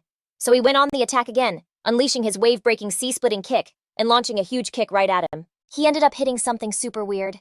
And with it, a freaking toupee fell off. Gailing's face went dark just watching it turn to dust. But while he was zoned out, Yang Shi saw his chance and threw a punch. He yelled out, Ah! And mission accomplished, the ability pearl was planted. Yang Shi stared him down, thinking, This guy's got a spiritual power over level 3. And he's just taking it. I'm not letting you get away with being so smug. When it comes to putting on a show, I'm undefeated. With that, he smirked and aimed a punch right for Gailing's face. Gailing threw up a hand to block, so Yang Shi totally faked getting blasted backwards. He grabbed his chest and started coughing like he was in major pain. Gailing, man, you're the real deal, a legend of the 4 Seas. I give up. You're way stronger than the last 2 guys. Then he pulled out a little bottle of medicine. Hey, a deal's a deal. Here's the medicine. Go on, use it. He handed over the bottle. Gailing awkwardly took it, then got all flustered and said, Then let Victoria try it. Yang Shi just stood there, arms crossed, giving them a serious look. He knew the Arbiter's tech was about to blow up. She wasn't even the first Arbiter member to try the superpower drug. So Victoria just took the bottle and chugged the whole thing without even hesitating. After she drank it, her power went to a whole new level. She screamed with joy, I can fly, whoa! The crowd below was totally floored. No way! She's a real deal superhuman now, and a CB-class wind system one at that. So the upgrade type drug or the regular one? I can't decide, I'm so torn. Yang Shi jumped on the chance to hype the drug. You've all seen what this stuff can do. Next up, the fight for the corpse puppet mask. Then he called for the next challenger. I'm betting Senior Yi Xiaoguan from the Campbell family will be the first one up. And yeah, Yaguan didn't hesitate, he just flew right onto the stage. He was even laughing like, haha, that corpse puppet mask is all mine today. But before he could make a move, someone else cut in. Hold up, a rep from the Luofu Merchant Guild wants to take on your pom-pom first. Everyone started whispering. Wait, isn't that the crew that made the 72nd ranked V-Wall swordsman beg for mercy? How do they have the nerve to be so cocky with Yi Xiaoguan? An S-rank powerhouse is basically a noob compared to a real pro. Yang Shi gave the guy who just stood up a worried look. Something about him was kinda off, but that dude's face was total stone as he stared them down. Auntie Ma gave him a hard look, her face all scrunched up like, ugh, his soul is still totally jacked. With a face that stiff, I can tell he's a puppet from a mile away? The madam just smirked ready for the show. But whatever, he'll put up a fight and be gone soon enough. The auntie next to her just shot her a terrified look. Yaguan charged in to attack, shouting, all right then, let's see how you handle my pun-pom. The puppet wasn't fast enough to dodge and took the hit head-on, and got totally launched. Everyone was bug-eyed like, whoa, that was savage, a hit like that would have totally cracked my skull open. Yaguan pulled his hand back all cocky like, I was taking it easy on you. But then, like a second later, his jaw dropped. No way, the puppet was totally fine. It was holding 2 weapons now, mumbling in this creepy dead voice, we're not done yet. Then it just zipped right at him. He had to snap his head back to dodge. Yan scrambled back to get some space, touching the spot where he almost got sliced, whispering, oh crud. Then he powered up, jumped, and just went ham on the puppet's body. After his crazy combo, he slammed back down on the ground, totally out of breath. The puppet crumpled too. But then it started to freak out, letting out this insane roar as everything behind it just exploded. Its head morphed into this weird green blob, and then poof, the puppet vanished. It was lightning fast, reappearing out of thin air and slugging Yan right in the gut, leaving him 0 time to block as he coughed up a ton of blood. It was only then he saw what he was really up against. He screamed, it's a deep blue abomination, and everyone started losing their minds. Get out of the way! Stop shoving! The abomination skittered super fast towards Zuku Ki. Asterisk, gasp, asterisk. But Zook was totally chill, just staring it down, no fear at all. But before she could even flex, Bian Shenho popped up out of nowhere and blocked the thing's attack to save her. With just one hand, he yeeted the abomination like hundreds of meters away. Next, he whipped out his long wooden staff and chucked it right at the creature. It speared straight through its body. Suddenly, Auntie Ma showed up behind Shenho, cackling, haha, a Zodiac from the Arbiter's crew. You're seriously strong, I'll give you that, she said, glancing over. Too bad. The second she said that, the green chunks of the abomination started to fly apart. Then they started pulling back together into a giant hand that snatched his whole body. It yanked him into its gross, gooey green body, and the thing started to glow. Auntie Ma just laughed all evil-like. Azuk, stop being a bystander. Come play in my nightmare dreamscape. Then this blast of dark energy shot from Auntie Ma's eyes. The dark power raced toward Zuku-Ki and slowly swallowed her up in total darkness. The madam's voice echoed around her. Get lost in the spirit world I made just for you. A skull floated up to Zook, but she snapped her eyes open, and her whole body just erupted in this blinding light. Outside, Auntie Ma's eyes went wide. Even a level 3 heavy hitter can only flail around inside my nightmare dreamscape. So Zook was plunged back into a fake world. This one was super colorful and bright. But then bam, 3 monster flowers popped into existence. They opened up their huge, sharp jaws and lunged right for her. They swarmed her in a tornado of petals. Auntie Ma was laughing her head off. Knew it. Nobody gets out of the nightmare dreamscape. That's when Zook finally unleashed her power and torched the whole bunch of monster flowers in one shot. The madam couldn't believe it, yelling, no way, keep falling for me. So Zook kept dropping through more and more dreamscapes. The 3rd level was all water. The 4th was a raging inferno. The 5th dreamscape was a total blizzard. This time Zook just stayed still, frozen solid in a block of ice. Seeing that, Auntie Ma figured she'd finally given up. Yes, she finally broke. But she'd barely finished the sentence when Zook's eyes opened and she casually shattered the ice around her. The madam was totally freaked out now. That's impossible, I'm already at the max for a level 3. Zook didn't say a word, just waved her hand. And the whole sky and Auntie Ma's face cracked like glass and fell apart. The madam shrieked, totally panicked. What even are you? And just like that, her nightmare dreamscape was completely wrecked. Auntie Ma collapsed at Zuku-Ki's feet, totally defeated. Zook asked softly, lost little lamb, what's your real name? The madam whispered, Mandinapati. Zook's power flared up. All right then, Mandinapati, it's time for your judgment. Your crime is arrogance. Then she pointed a finger and said with like zero emotion, your sentence is punishment by fire. A massive fire just engulfed Auntie Ma's whole body. All the madam could do was scream in pain. It hurt so bad. Meanwhile, the abomination saw things were going south and decided to bounce. Gotta bail. The commander's here anyway, so I won't get the heat for this screw-up. Yang Xi glanced over at the abomination as it tried to make a break for it. Good thing the whole area was locked down by a spirit barrier. But way over Creed yelled, "Don't let it get away!" Then this jet of crimson energy shot out from behind him. The energy made a wall trapping the abomination. Then he started moving in, planning to rip out the abomination's heart. But right when he was about to grab it, someone else swiped it, which totally shocked him. Turns out it was Yang Xi. He gave Creed this intense look, basically making him back off from the abomination's heart. "Yang Xi, you've got some serious skills. Nabbing a runner that fast, color me impressed." The abomination's heart was just chilling in the stream of red energy now. He thought to himself, this dude is so sketchy. If he hadn't used the Blood Clan's power to shut it up. I probably could have gotten more info. He held up the abomination's nasty heart. Okay, what if I try to yoink the superpower from the Deep Blue Clan? Just like that. Yang Xi fired up the superpower extraction system. Once it did its thing, a green gem popped into existence and the system panel lit up. Superpower Deep Blue Bloodline. Description comes from the bloodline of the Deep Blue Mother Tree, and it's got a bunch of different ways to fight. Skill 1, Progenitor. Skill 2, Dark Flash. Skill 3, Soul Devour. It literally turns your target into a mindless puppet. Skill 4, use a ton of primal seeds to spawn a horde of abominations. Skill 5, Light Flash, which wraps up your spirit and zips you back to the sapling at like insane speed. Skill 6, Nightmare Dreamscape Level 5, S rank eval. Yang Xi was pretty stoked. Not bad. This hall is seriously loaded. Seeing that the job was done, Juke was ready to bounce. All right, we're all wrapped up here. Catch you later. Shenhe was free too, floating up off the ground. He glanced at the gunk on his hands and was like, ugh, this slimy stuff is so nasty. Then he strolled over and threw a friendly arm around Yang Xi's shoulder. You got this, kid. The rest is all you. Meanwhile, Yi Xiaoguan was totally doubled over in pain. Someone brought a corpse puppet mask right to him. Senior Ye, this mask is all yours now. Hope you put it to good use. He was shook, just staring at the mask like he couldn't believe his eyes. Back in the main hall, Yang Xi asked, so how many people have snagged the Tiangang masks so far? Juk right behind him gave a quick rundown.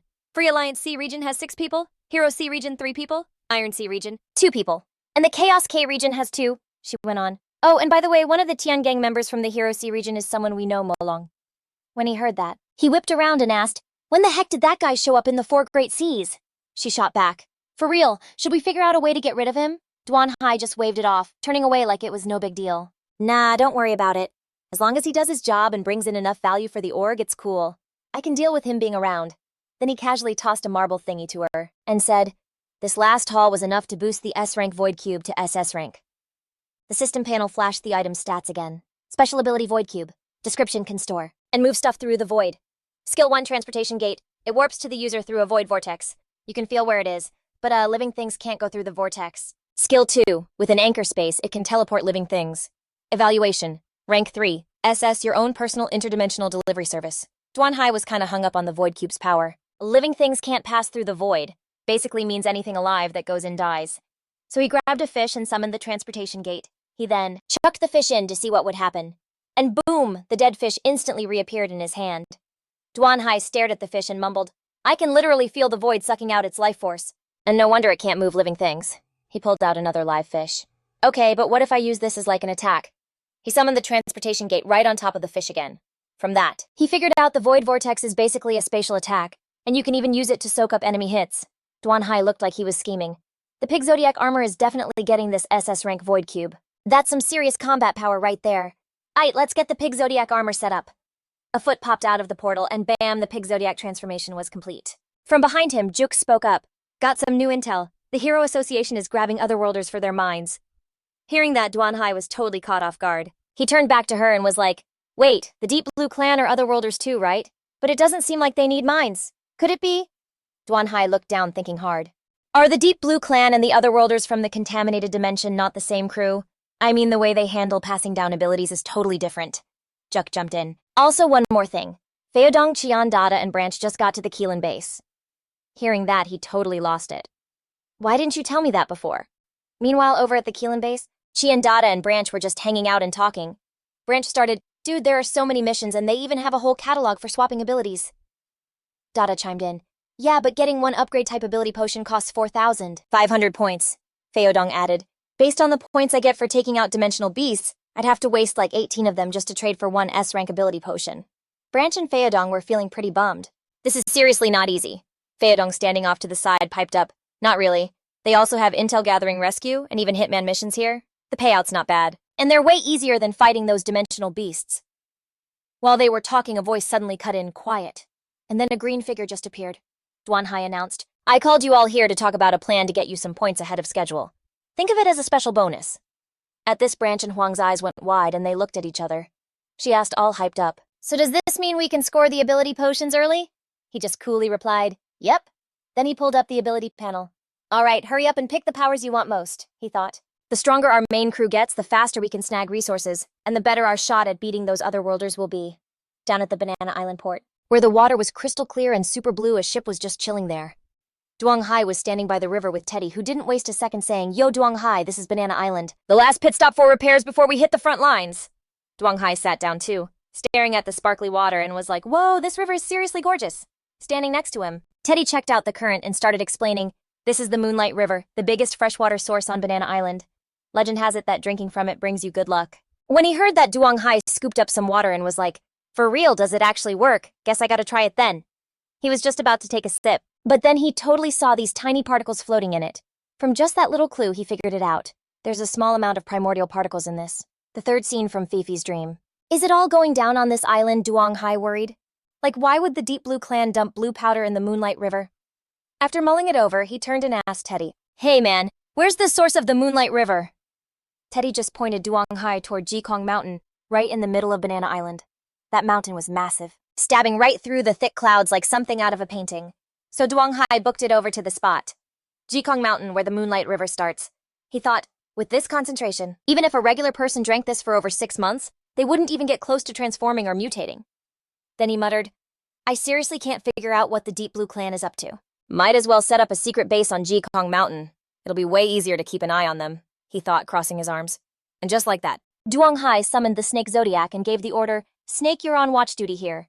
Standing behind him, the snake just said, got it. Over at the 7th front line on Jui Island, everyone was grinding hard. Out of nowhere, Li Bang asked, so is the Zodiac from your crew the big shot monkey or the big shot rooster? The flame fighter and that monk Tandagi were with him. Duong Hai was like, for now the org just sent a constellation someone like me to hold down the front line. Hearing that, Li Bang and his guys looked kinda shocked. No Zodiac heavy hitter, just you. He started sweating, thinking, there's no way I can just tell them I'm the monkey, I'm the rooster, and hey, I can even be the rabbit if I feel like it. So he pointed to the 3 girls, Branch, Fei, and Hyodong, and said, besides me, these 3 behind me are also S-rank strong. Li Bang's face got all serious when he heard that. Look, Duong, you can't just say they're S-rank and expect us to believe it. Right after the flame fighter jumped in, yeah, S-rank or not, we'll find out as soon as we test them. We're gonna be fighting together on the battlefield, so we should probably see what everyone's got.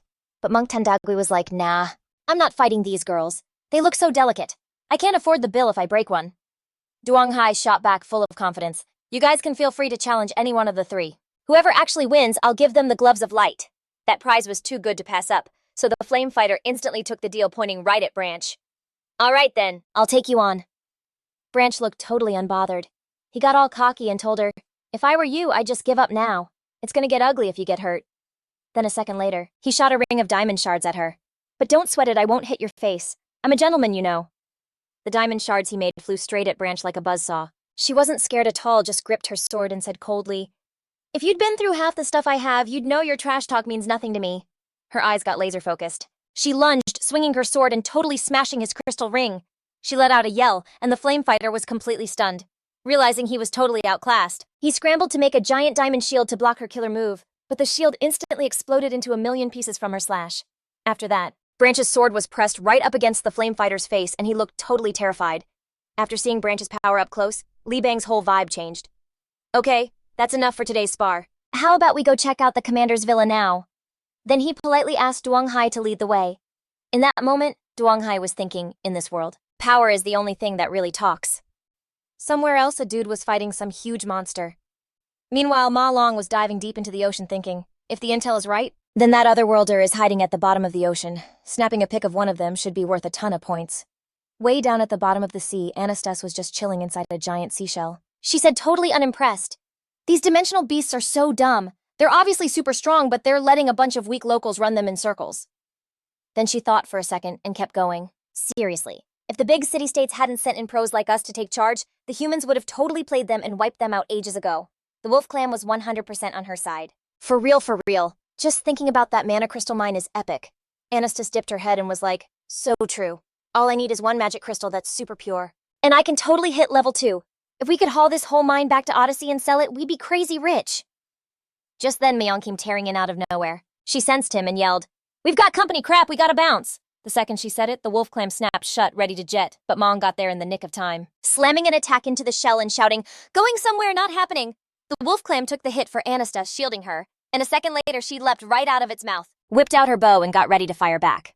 "You pathetic local!" Anastas's green arrow shot out, moving crazy fast. But Mong's reflexes were insane. He dodged it like it was nothing, not even flinching. Then out of nowhere, the arrow whipped back around and slammed right into Mong's back, catching him completely off guard. He just yelled, "What?" seeing him all messed up. Anastas got this smug look on her face. "You really think an arrow that can change its speed is that easy to dodge?" She whispered 2 words, "Overgrowth." Instantly a vine shot out from the arrow, wrapping all around Mong's body. Once he was tied up, Anastas jumped back into the wolf clam to bail, making sure to get in one last dig. "You clueless local, you probably don't even get what mana is. You think you can take me on, seriously know your role." With that, the wolf clam closed, and she was gone, disappearing into the huge ocean in a flash. However, every move Anastas made was being watched by Duong Hai on a giant screen. The vermilion bird standing behind him said, "This is the feed Mong sent over." Duong Hai replied calmly, "Looks like humanity still has a huge uphill battle against the colonists from Odyssey, not just with using energy, but with developing powers too. They're light years ahead of us." He frowned, looking super worried. The vermilion bird replied, "Good thing is with humanity's insane population, some seriously powerful geniuses are bound to show up." Hearing that, Duong Hai turned and asked, "How's the Kwang project coming along?" "Have we gotten all the masks we need?" she reported. The 3 big powers have pretty much rounded up the Kwang team masks, but one of the lower-level officials' masks got jacked by the Wong clan. Meanwhile, over at the Wong clan estate, the head of the Wong family was holding a scorpion-shaped mask. On the floor below him was the totally torn-apart body of some monster. He said to the girl next to him, "Tinchu, I'm giving this mask to you. Just remember, don't go pushing Tai Huyet's buttons just yet." Tinchu stared down at the mask in her hand. "But they're the ones with the tech to make the special ability potions. Even if we don't do anything, the other 2 families will. Don't sweat it. Tai Huyet isn't going to be taken down that easy by the Iron-Blooded Army or the Heroes Association." Yu Yang told her super chill. Hearing this, she asked, "So after we trade for the special ability potion, should I bring it to you?" He turned back with a slight confident smile. "Nah, at my level I've got bigger things to worry about." In another room, a guy was meditating. He was also on the 4 Seas Tumultuous Waves list.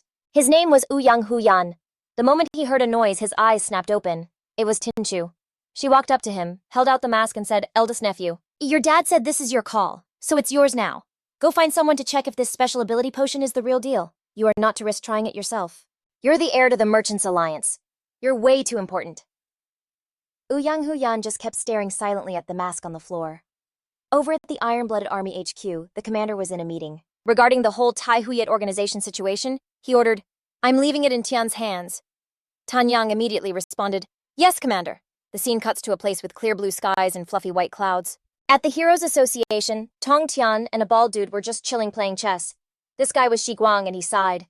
"We're getting more of these otherworldly people while the number of humans with powers keeps dropping every year. This situation is not looking good. Was that person right? Is meditation really the only way to save humanity?" he wondered. Shi Guang added, "Sucks that even though we both know how to meditate, we can't teach it to other people. How on earth do those otherworldly people do it?" As Tong Tian reached for a chess piece, he threw out an idea. "Ever heard of the special ability potion? I'm thinking it could be a decent substitute for meditation." Shi Guang immediately wondered, "I've heard of it, but I don't know if it can create heavy hitters on the same level as us." Tong Tian suddenly let out a laugh. "It'd be awesome if they could totally kick my butt. That way, the weight on my shoulders would feel a little lighter." Shi Guang decided, "Okay, then let's dump the whole Tai Huyet thing on that kid Ukbok." Tong Tian didn't complain, just said casually, "I'm cool with that. He's your student after all." Every single move the 2 of them made was being watched by Duong Hai on a screen. It seems that on top of hunting for the Philosopher's Stone, gotta get that otherworldly meditation technique on the to-do list for real. Wu Yonglang crept up behind Wu Huyan. Even though he was deep in meditation, he totally knew who it was and asked, "Yo, did you finally cash in for that special ability?" Wu Yonglang was totally hyped, replying, "You know it. I picked my dad's Azure Dragon emissary power." He got a little shy, then scratching his head. "Seriously? I can't believe you hooked me up with a chance this epic." While they were chatting, the vermilion bird showed up. Her steps were super light, but had this crazy power as she got closer. Wu Huyan was totally shook by this, thinking to himself, "Whoa, I didn't even feel her coming." The vermilion bird just ignored his reaction and walked right up to Wu Yonglang. "All right, Tian Kui, get ready to down this special ability potion." Then she passed him a little bottle of the potion. Holding it for a sec before chugging it, he made sure to ask, "So, I'm good to drink this." And with that, he shut his eyes and downed the whole thing. After he finished, Wu Yonglang yelled out, "Okay, now I'm gonna try summoning the Azure Dragon." The second he said it, a blue circle appeared. A beat later, a legit dragon burst out of the symbol. Seeing it right there, Wu Yonglang's eyes got all teary, and he screamed, totally stoked, "This is the dragon from my dad. I can't believe I actually summoned it." Just as the vermilion bird was about to bounce, Wu Huyan called after her, "Hey, wait up! I gotta ask you something." He was thinking, so the daily grind for a Tiangang member is hunting mutant beasts. It's super obvious their bodies are the main ingredient for the special ability potions. At that point, the shock was written all over his face. "Is this the activity that alchemy talks about?" She turned and gave him an ice-cold look. "You call it activity inside Tai Sui, but we call this stuff the special ability factor." Wu Huyan was floored. Special ability factor plot twist. It wasn't the vermilion bird at all, but Duan Hai in disguise. He was feeling pretty pleased, thinking to himself, this kid's got potential. I low-key really want to make him work for me. Meanwhile, deep in a cave, Tai Sui's secret base in Mount Katang, a clone of Duan Hai disguised as a PYU was just chilling and reading a book. Duan Hai strolled in, saw the whole scene, and said with a smirk, "Look at you living the good life. Plasma, this SS rank is all yours." Then he held up this orb glowing with streams of emerald green light. It was the plasma special ability, perfect for wrecking enemies with skills like 1 plasma rain and 2 plasma swarm. It makes these plasma bugs with basic smarts that are used for self-destruct missions to cause insane damage, and the grand finale, the plasma annihilation cannon. All these moves are rated SS rank, step 3. All of a sudden he jumped, feeling a weird vibe. Then he closed his eyes to get a read on what was going on. The Frank special ability seed inside Greed is going wild near Banana Island. Guess I'll go check it out. And just like that, he fired up his puppet control power. Over at a private Greed family meeting, everyone was sitting all serious and talking. Arthur, who was really Duan Hai in disguise, was right there with them, and there were even kids in the room. Greed stood up in front of everybody, raised his hand, and announced, "After we took out that super strong vanguard last time, our organization's second chance to create a tier 3 powerhouse is finally here. Han Hung is one of us, a member of the Greed family. I'm hoping you all can make it through and become the heavy hitters of the Greed clan." He put a hand over his heart and started preaching all high and mighty. "Only by giving ourselves up can we pass on the torch of human civilization in better ways." Hearing this whole speech, Duan Hai was sarcastically thinking to himself, "Dude, if you're gonna turn on humanity, just own it. Do you really have to make it sound so extra?" Out of nowhere, the kid sitting next to the Arthur puppet jumped up and started yelling, right at Greed, "I'll never be a monster, I want to go home." Greed's face got dark and he leaned in, his voice super low and scary. "Who are you calling a monster?"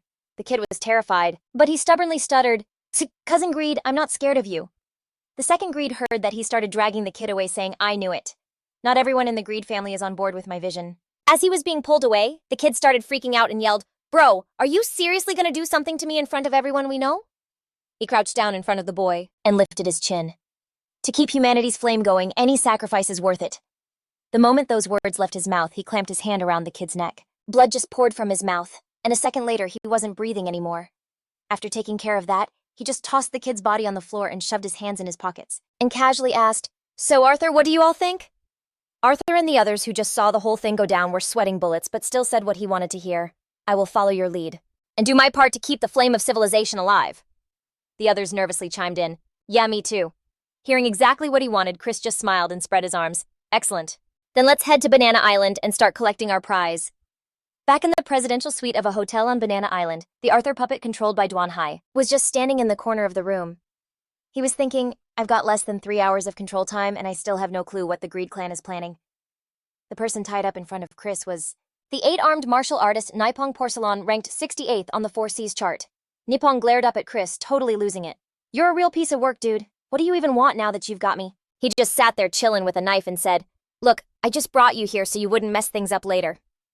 With that, he got up, putting his hands behind his back like it was no big deal, and casually strolled over to the window to let everyone watch the main event.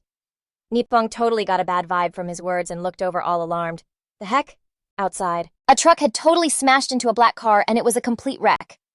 Right away, a guy jumped out of the car yelling, "Yo, you swerved right into us. This is 100% on you, so get out of the truck right now." The truck driver got out, his head down, all creepy-like. His leg was all twisted up too, but he just walked step by step toward the guy like he couldn't feel a thing, with this insanely eerie smile. "Ha ha!" Seeing him, the other dude panicked. "Whoa, man, your leg is totally busted!" As the truck driver with that horrifying look kept walking at him, the guy screamed in total terror, "I'm warning you, you come any closer and I'm calling the cops!" Then, like out of nowhere, the truck driver morphed into this green monster, letting out a roar that would give you nightmares. Nippon, watching it all go down from inside, was completely horrified. "You unleashed a virus on Banana Island. Chris just looked down at the martial artist with a wicked grin. Nah, we're not that basic. We only dropped 3 greed variants that can teleport. Nippon broke out in a cold sweat, his eyes bugging out with worry, while Chris just kept talking all calm. Everyone on Banana Island has been drinking water spiked with primordial seeds for a few months now. It's not super concentrated or anything, but with hundreds of thousands of people on Banana Island, it's more than enough for these 3 teleporting greed variants to evolve to level 3. Just watch! His eyes got more evil than ever. Outside, the variant had already taken out the driver and was sucking up his energy, which glowed like some crazy turquoise light. The Arthur puppet controlled by Duong Hai saw everything and thought, I gotta figure out a way to stop them.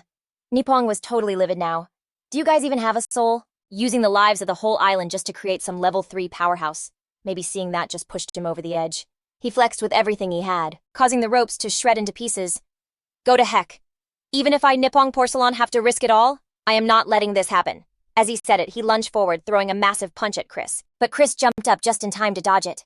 Then he whipped his arm around, flinging something blue, probably some hidden weapon. It shot right through Nippon's arm and released some kind of nasty germs, causing him an insane amount of pain.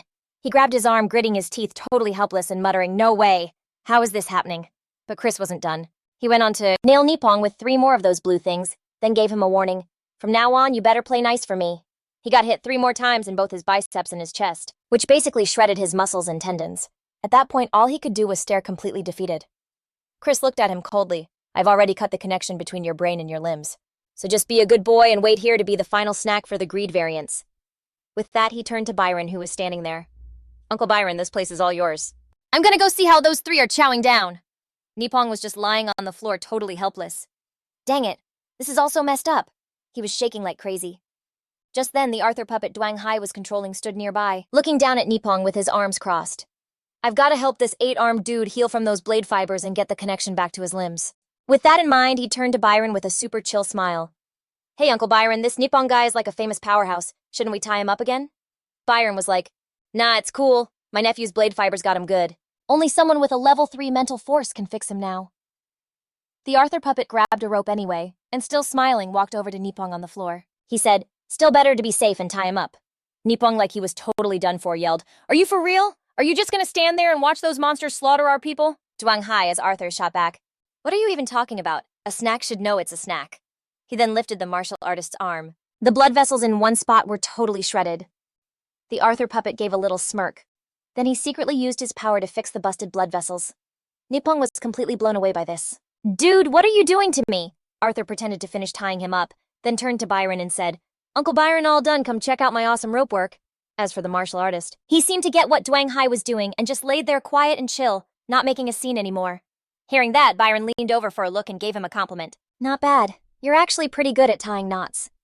Then suddenly Chris, who was somewhere else, totally froze. Dang it, he muttered, looking up at a super tall dark skyscraper. No way is Byron a goner! A swarm of creepy pitch-black bats suddenly burst out, totally shattering the room's window.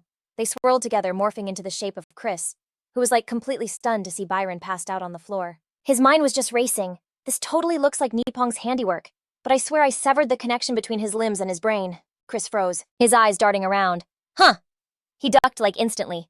A shadowy figure lunged at him from behind, but Chris dodged it just in time, yelling, Who's hiding back there? Nippon threw a punch right at Chris, but Chris's body just shattered into a ton of tiny pieces, which completely caught Nippon off guard. Dang it! Chris's voice echoed all around. Can't believe I was so wrong about you. Arthur, who was just chilling a few feet away, casually shot back. What are you even talking about, bro? The black fragments swirled back together and Chris reappeared, looking totally disgusted. Hi, you sneaky little rat. This is the 3rd time I felt your psychic energy.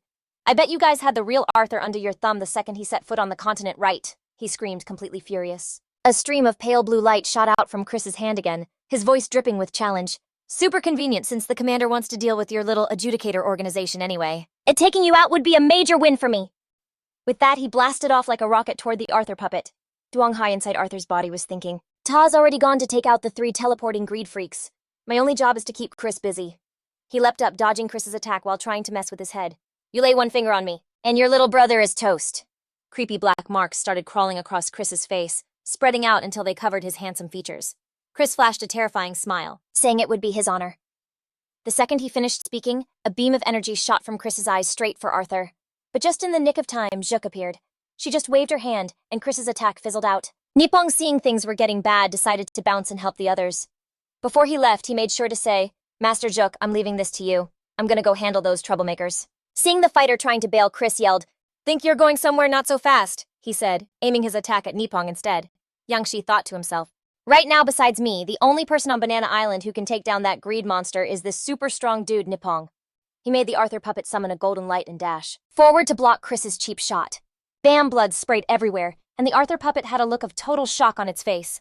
The blue energy beam meant for Nippon was now buried deep inside Arthur's body. Chris just smiled cruelly, saying all smug, "You fell for it. That was just a fake out. You were the real target all along."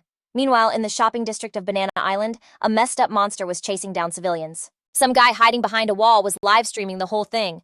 "What's up, everyone? It's your boy Candy here. As you can all see, some blue monster just popped up on Banana Island, and it's taking people out on sight." On the stream, the shot of a young dude in a cowboy outfit facing off against the huge, gross monster quickly pulled in over 43,000 viewers. Candy's voice was filled with panic. "My brother Cowboy Ferrer is fighting for his life out there. Hero dude, please, you gotta get here fast. Bang, bang, bang." Cowboy Ferrero kept firing shot after shot at the monster, thinking, "I just gotta stall until the hero shows up and this thing is done for." But unfortunately, Ferrero's shots just made the monster even angrier. "Roar!" it screamed, easily dodging the bullets as it charged straight for him. Ferrero couldn't believe his eyes. He yelled out, totally shocked, "What?" Seeing the monster about to pounce on his brother, Candy could only scream, "Oh crap!" The horrifying face with its razor-sharp teeth and long, nasty blue tongue slammed right into the live stream for more than 46,000 people to see. After that, the phone screen just went black with a final desperate scream. "No!" The monster lunged. Terrified, Candy screamed at the top of his lungs, "Somebody save me!" Out of nowhere, a few blasts of power shot out. The monster got hit and crashed to the ground. Candy was stunned. I'm not dead." A figure was standing there, protecting him. It was Yang Shi in his snake zodiac form, holding a purple energy orb in his hand. "Vanish!" The monster got blasted and a purple light just wrapped around its body. Yang Shi dropped to one knee, a small orb forming in his palm. The system flashed, special ability acquired. The orb was just pulsing with energy. Below it the info read, mutated greed bloodline ability. Skill 1 Berserk. Skill 2 Teleportation. Absorbing primordial particles, refining teleportation. Assessment rank 5.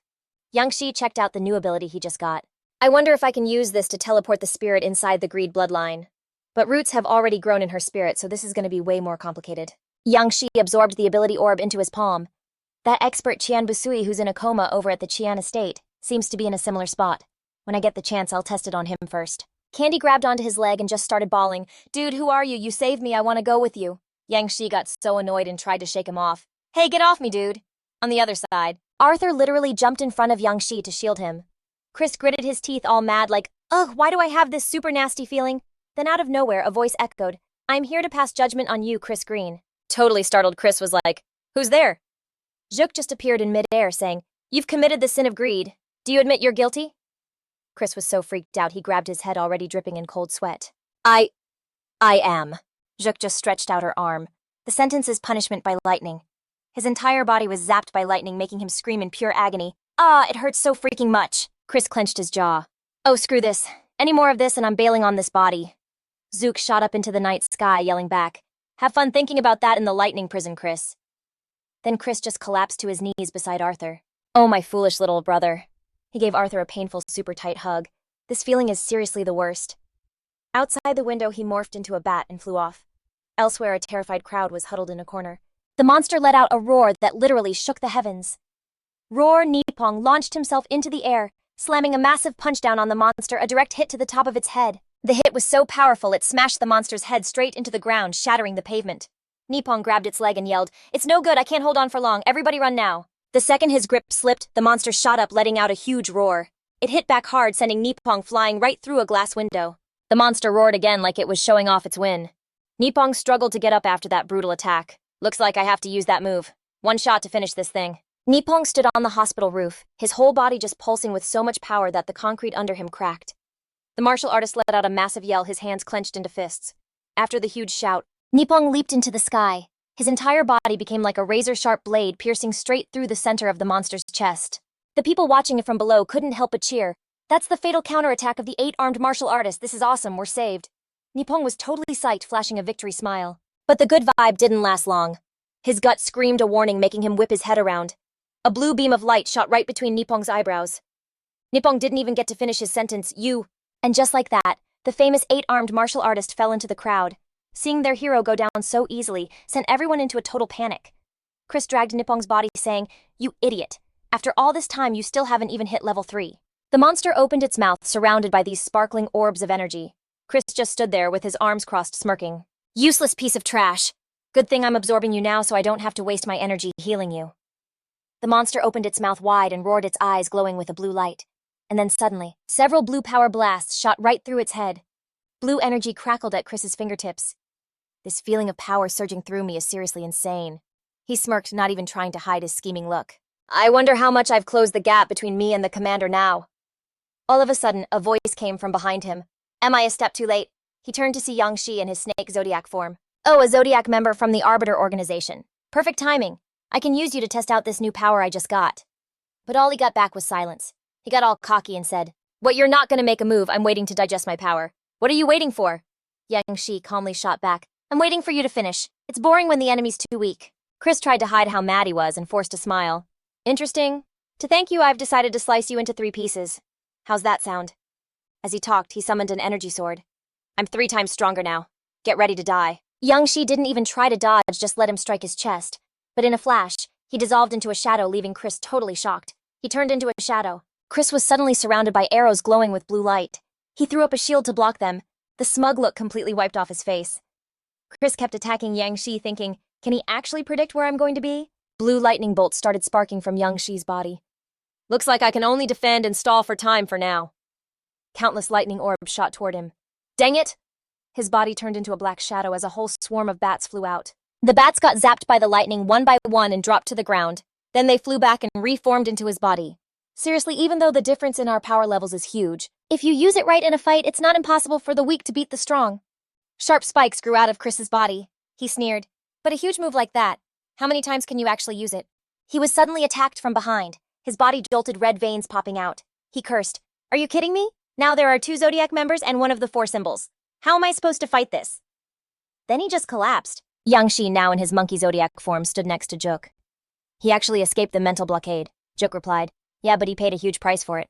The insane amount of concentrated primordial particles he blasted out was what let him corrode the mental block. They both took off at the same time. Let's save the people first. Yang Shi stood there looking serious with his hands behind his back, facing the vermilion bird, who was giving him the update on what happened last night. After that whole incident on Banana Island, the adjudicator organization in the 4 Seas was basically known to everyone. Gubin Than hit him up saying tons of people were trying to get into the adjudicator squad. But there were only 36 spots, so things were getting tight. Some people were already eyeing the Qian family instead. The vermilion bird couldn't help but say, bet you anything some of those ability users crashing the Qian family's party are totally spies with their own sketchy plans. But Yang Shi was super chill about it. Nah, I'm sure the Qian family's got this handled. It's time to bounce back to Liukang City and check the vibe, he said, and then just casually strolled off. Back in Liukang City, the sky was seriously perfect. Yang Shi was posted up on a skyscraper roof, stretching and just soaking in that city air he'd missed. He started powering up his metal control abilities, swirling into this energy orb floating in his hand, giving off these faint blue light rays. Yang Shi thought to himself, this is the perfect chance to level up my S-rank metal control to SS rank. He did the math in his head. With 36 people on my team now, the dark energy supply is basically unlimited. The power orb in his hand just kept sucking up energy, its blue glow fading to gray as it hit SS rank. The system screen popped up with an upgrade notification, and some new stats. Metal control ability. Control range 30,000 meters. Weight 100 tons. Skill divine metal creation. Super dense metal with insane power. Rating SS rank. Potential seems to be tied to some deep cosmic rule. Yang Shi checked out the system alert and couldn't help but get hyped. Divine metal creation. Okay, that name goes hard. Help! A totally desperate scream suddenly cut through the air, and Yang Shi's head snapped up. Across the way on another building's roof, a massive 3-tailed fox tiger thing had just smashed a window and was shoving its head in. Its mouth was wide open, showing off these gnarly teeth, and a long, creepy tongue that had this poor girl totally terrified, making her shake like a leaf. Then all of a sudden, the S-rank demon beast, the Dark Knight demon fox, just leapt off the roof and started running down the side of the glass building. At the same time, you could hear this horrible scream as some office worker went flying off the skyscraper. Right then, a surveillance drone spotted the chaos and immediately blasted an alert. Warning, warning, we've got an S-rank disaster. Requesting all A-rank and higher heroes to Lanhua Street for backup now? Thought a metal plate just appeared out of nowhere, catching the falling guy perfectly safe. He was totally shocked, like, I'm not dead. Screech. This flashy red car screeched to a stop right in front of the building. The wandering swordsman and Liang Yuan jumped out ready to throw down. Liang Yuan gave him the signal, get ready. Without even thinking, the wandering swordsman just sprinted straight for the Dark Knight demon fox. Grah! Liang Yuan let out a roar and went full beast mode. His muscles got huge and wolf fur started popping out from under his t-shirt. He ripped his white shirt right off as his face started changing into a wolf's head with some serious fangs. Meanwhile, in the live stream room, Director Gay was nervously watching the whole fight go down. Anytime an S-rank demon beast shows up, it's a total catastrophe. He couldn't help but think, the closest S-rank hero Liu Chang is still 2 hours away. Are they going to be able to last that long? Back to the action, the Dark Knight Demon Fox opened its mouth and started charging up this massive energy ball. The green light coming off it was super creepy. Bang! The green beam shot out of the orb right at the wandering swordsman, but he dodged it like a pro. Watch out! He yelled to Liang Yuan. The demon beast swiped at him with its sharp claws, but Liang Yuan, in his werewolf form, totally blocked the Dark Knight Demon Fox's killer move. He turned and yelled to the wandering swordsman, "Hurry up, this is it, let's do this!" He swung his sword right at the monster whose eyes were glowing with rage. The blade got closer and closer, its shine reflecting in the demon fox's creepy yellow-red eyes. But of course. Right before the sword could hit the Dark Knight, Demon Fox whipped its tail around and sent the wandering swordsman flying into a wall. While he was still trying to shake it off, the Demon Fox opened its jaws about to straight up eat him. In that totally intense moment, an arrow flew out of nowhere and stuck right in the demon beast's eye. It dropped to the ground, screaming and twisting in pain as blood just poured from its right eye. Just then, the green-haired girl who shot the arrow stood there all tense, watching to see what the monster would do next. Watching from up high, Yang Shi was quietly sizing her up. This kid Zidian, she's hiding something. Her power is already at S rank, that's a jump of 2 whole ranks. Yang Shi was low-key impressed. Based on the mental scan, she got this strong this fast. Interesting. Very interesting. Back in the live stream room, Director Gay was giving an update. Okay, so right now, there are 0 casualties on Lanhua Street. From what we're hearing, it looks like some mystery person used a metal plate to get people out of there, he guessed. A master who's all about metal. Could it be his Master Yuji back? And just like that, the chat just blew up with hype. Master Yuji, we missed you so much, Yuji. Yuji, is that for real, Master Yuji? Is he back? Back at the fight, the sky over Lanhua Street was getting all dark and twisted with these long, swirling trails, making everything look warped. Everyone's head snapped up at the same time. Liang Yuan was like, "Yo, what is that?" Turns out those black streaks in the sky were the Dark Knight's storm power, being spanned by their Demon Fox. The Dark Knight Demon Fox twisted its body, letting out this gnarly growl and blasting out some crazy gray-green energy. The fox then threw its head back and let out this super weird sound wave. Zidian totally tensed up, notching a fire arrow and taking aim at the beast ready to go. The Dark Knight Demon Fox bounced onto a nearby skyscraper trying to get some space and get away from her fast. On the stream, the chat was blowing up with hype for Zidian. Ice Arrow Queen, you got this? Let's go, Zidian, light that thing up again. Go, go, go. We're all rooting for you. Don't even hesitate. Finish it. Back in the stream room, Director Gay was breaking down the sitch. That Dark Knight Demon Fox is a pro at hiding in the shadows. It's using the darkness to dodge every single attack. He stroked his chin, looking stressed. I'm worried this is going to make it super hard for Zidian to get a clean shot. Then the monster jumped down from the building, zipping all over the place to throw everyone off. Just then, Liang Yuan saw his chance, and his hairy hands snatched the Demon Fox's 2 back legs, stopping it from getting away for a sec. He totally put himself on the line, yelling to Zidian, "Now take the shot, hurry." Thwack, the arrow just flew from Zidian's bow. Bam! The fire arrow nailed the Dark Knight Demon Fox right in its left eye. Howl! The thing started writhing and screaming like crazy. The monster totally freaked out, stomping all over Liang Yuan, who was still hanging onto its legs. His face was pure despair, tears just pouring down. Liang Yuan was shaking, whispering his last words, "Adoptive father, I'm so sorry. Even now about to die, I couldn't get you to see me as your son." "Get a grip," a voice suddenly yelled, totally shocking him. Liang Yuan was shaking and stuttered. Who's yelling at me?" This metal thing flew out of nowhere and just smashed into the Dark Knight Demon Fox's head, and there was Yang Si as Yugji just floating in front of the knocked-out beast. Liang Yuan covered his mouth, totally emotional, his voice all choked up. "Adoptive father. No, my real dad is here to save me." On the stream, the chat was going wild for him. "Yuji is here. The goat has arrived." "We missed you so much." Yang Shi casually walked over to Zidian and was like, "You're Zidian, right? Not bad?" But before Zidian could even say anything, Yang Shi just shot up into the air, leaving her totally stunned. Meanwhile, back in the stream room, Director Gay was patting Nayu on the shoulder, giving her props. "Nayu, that intel you brought in today about the flying metal thing saving people was clutch." Nayu was all polite like, "Thanks for the shout-out, Director Gay. If that's everything, I'm gonna head out."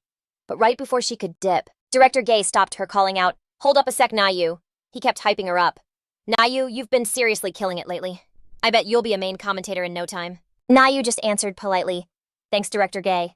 But Director Gay cut right to the chase and asked her straight up, "A simple thank you isn't gonna cut it. How about we grab some dinner?" Nayu got all awkward trying to figure out what to say. "Oh, I'm so sorry, But before she could finish, Yang Shi just showed up, totally saving her. "Yeah, that's not gonna work today. he said. My girlfriend and I already have plans.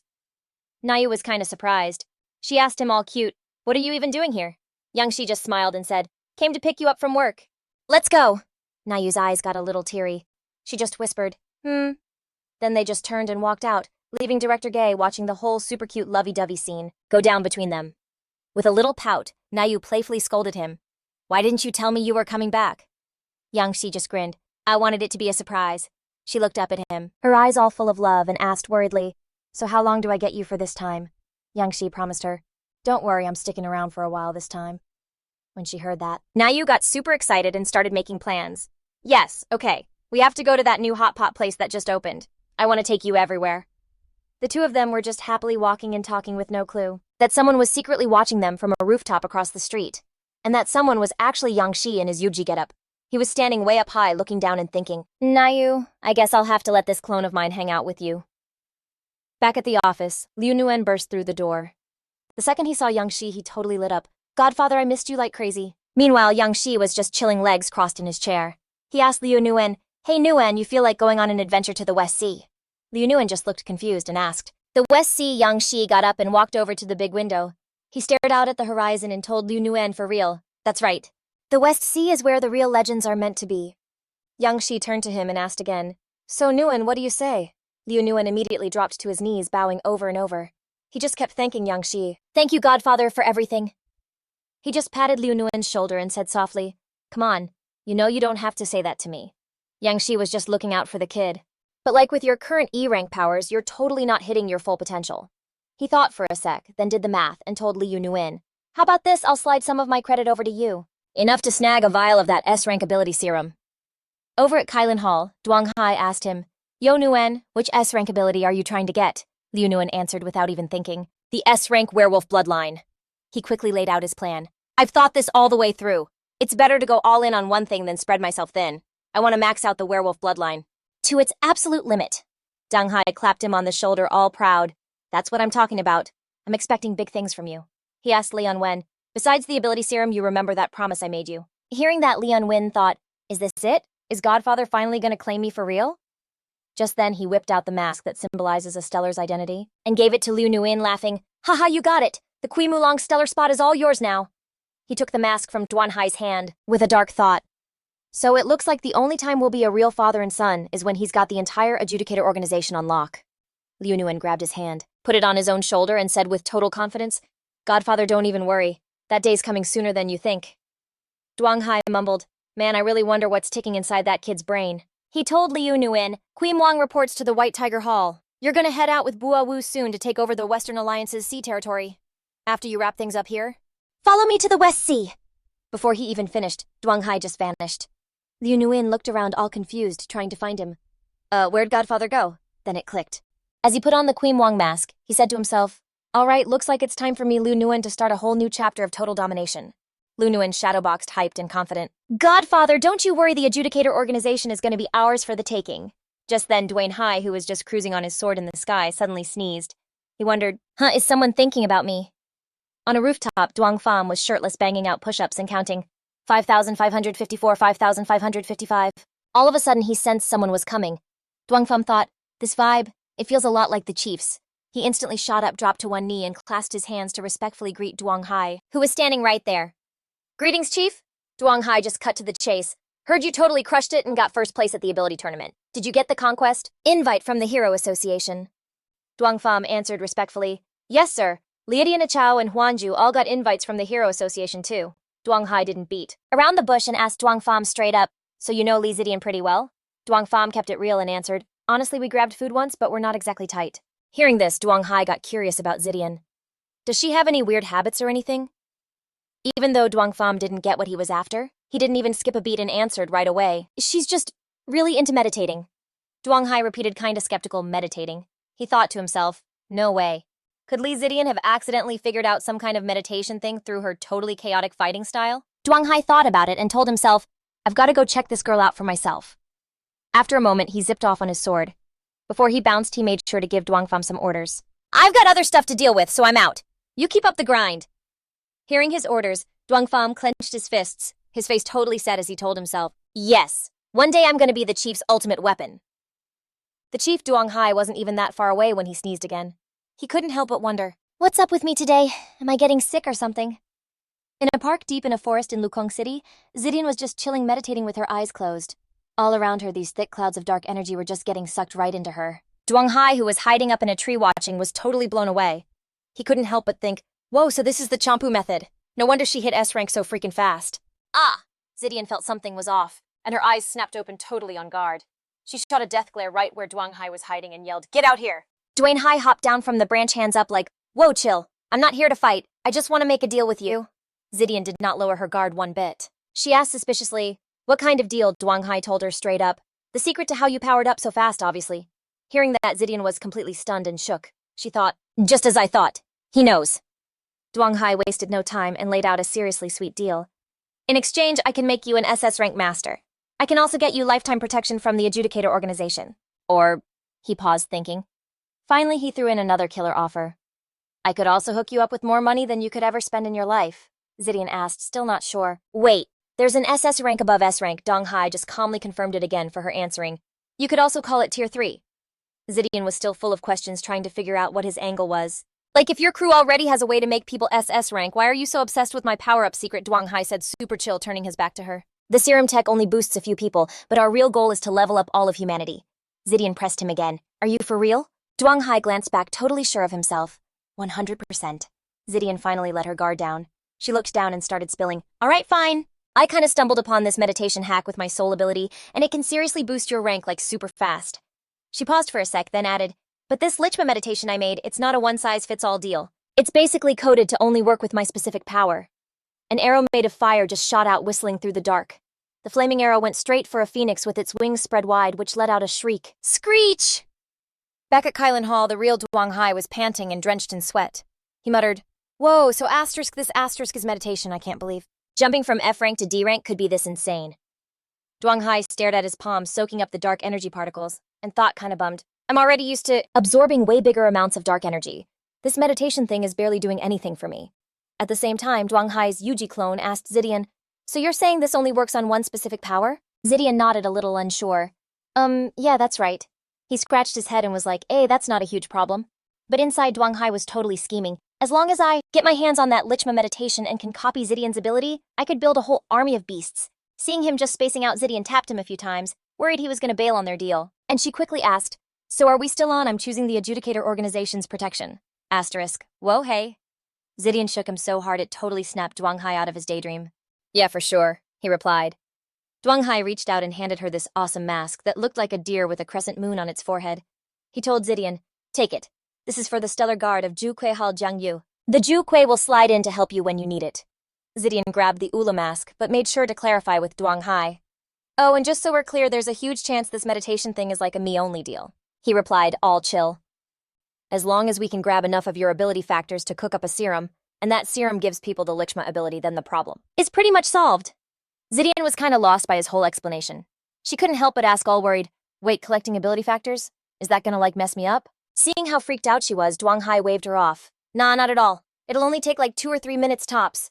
He told her to just lie down on a rock nearby. But before he started to collect the factors, he made sure to warn her, "And hey, don't even think about fighting this." Zidian just gave a little hum in response, and then bam, Yang-Shi was like, "All done." She shot up from the rock, totally shocked. "Huh, we're done already. That was crazy fast."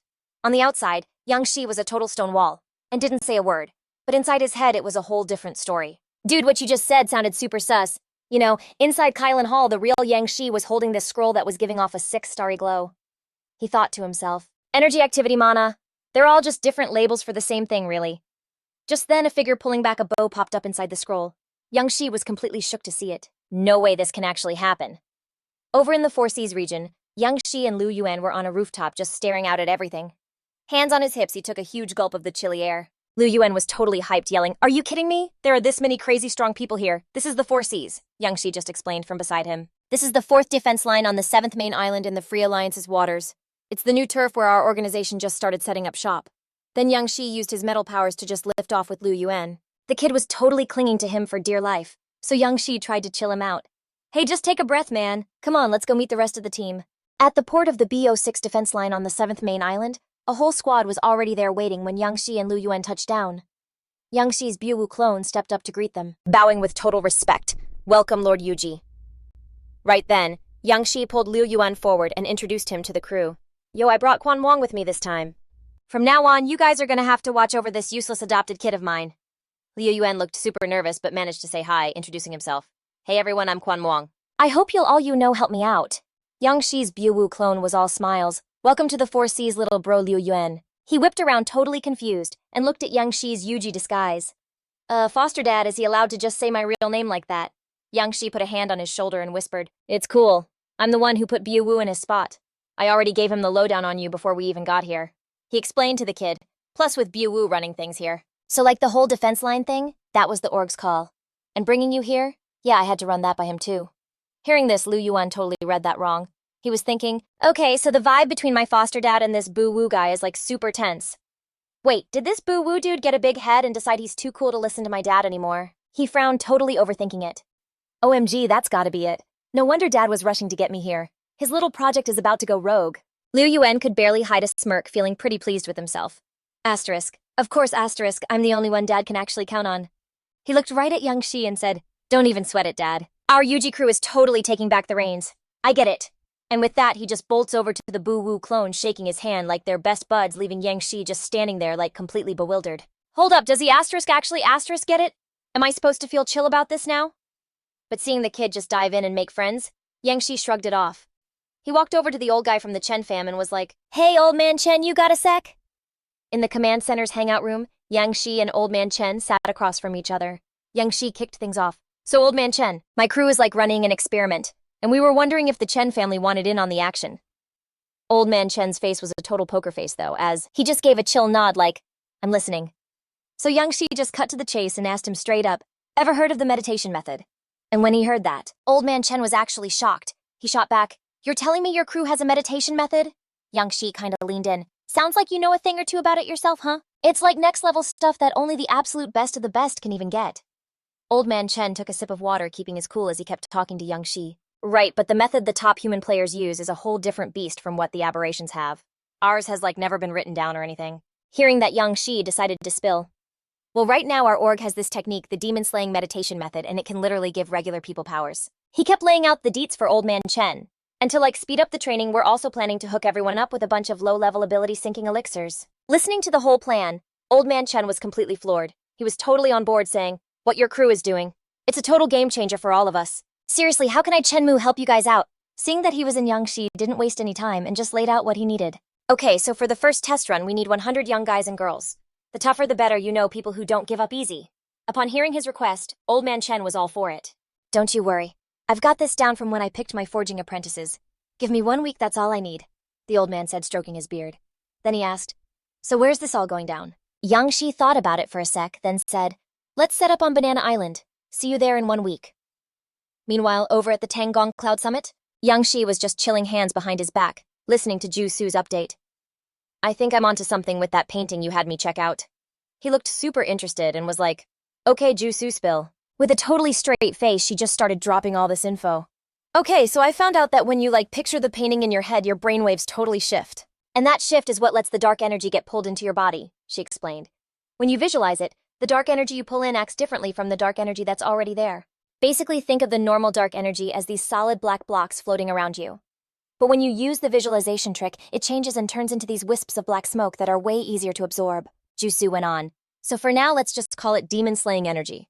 After that, this demon-slaying energy gets inside you and flows through like a specific circuit. Once it's powered up, your special ability, most of it just kind of fades out of your body and goes back to being regular old dark energy. She kept explaining. So the painting helps your mind tune into battle-ready pose started to form, pulling back a fiery arrow with these epic mountains in the background. Yang Shi looked pretty sure of himself. He turned to Ju Su and said, Wouldn't it be way easier to just pull the test subjects into the Cloud Summit space to get a look at this painting? The second he said it, the painting Yang Shi had just created himself literally floated up and appeared right in front of the test subjects. It was giving off this steady golden energy vibe, and literally everyone just stopped and stared up at it. Yang Shi saw it and got this smirk on his face like he was totally into it. Okay, this is giving me major legendary ancient training ground vibes. Ju Su asked him what he thought. This crew is going to be the core of the Chilean Hall, and we'll call them the Demon Slaying Squad.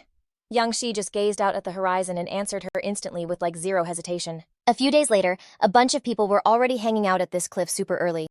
Meng scanned the crowd and then shouted, "All right, is everyone here to sign up for the special ability element?" Everyone was checking him out, totally sizing him up without saying a word. That killer vibe on this dude is way too strong. He must have just come straight from a battlefield. All of a sudden, two people strolled up late. The guy with brown hair, Yu Yangguan, looked super annoyed and spoke up first. "So are you guys all from Judgment?" The next day, Guang Wen was behind him rocking a mask. He didn't say anything, but the aura he was putting out was enough to make people shake. Everyone there couldn't stop whispering about it. Someone in the crowd was like, "Who the heck is this guy?" Then some young dude with black hair's jaw just dropped and he yelled, "No way his sidekick is wearing a Tianqi star mask." His words were like the total wake-up call.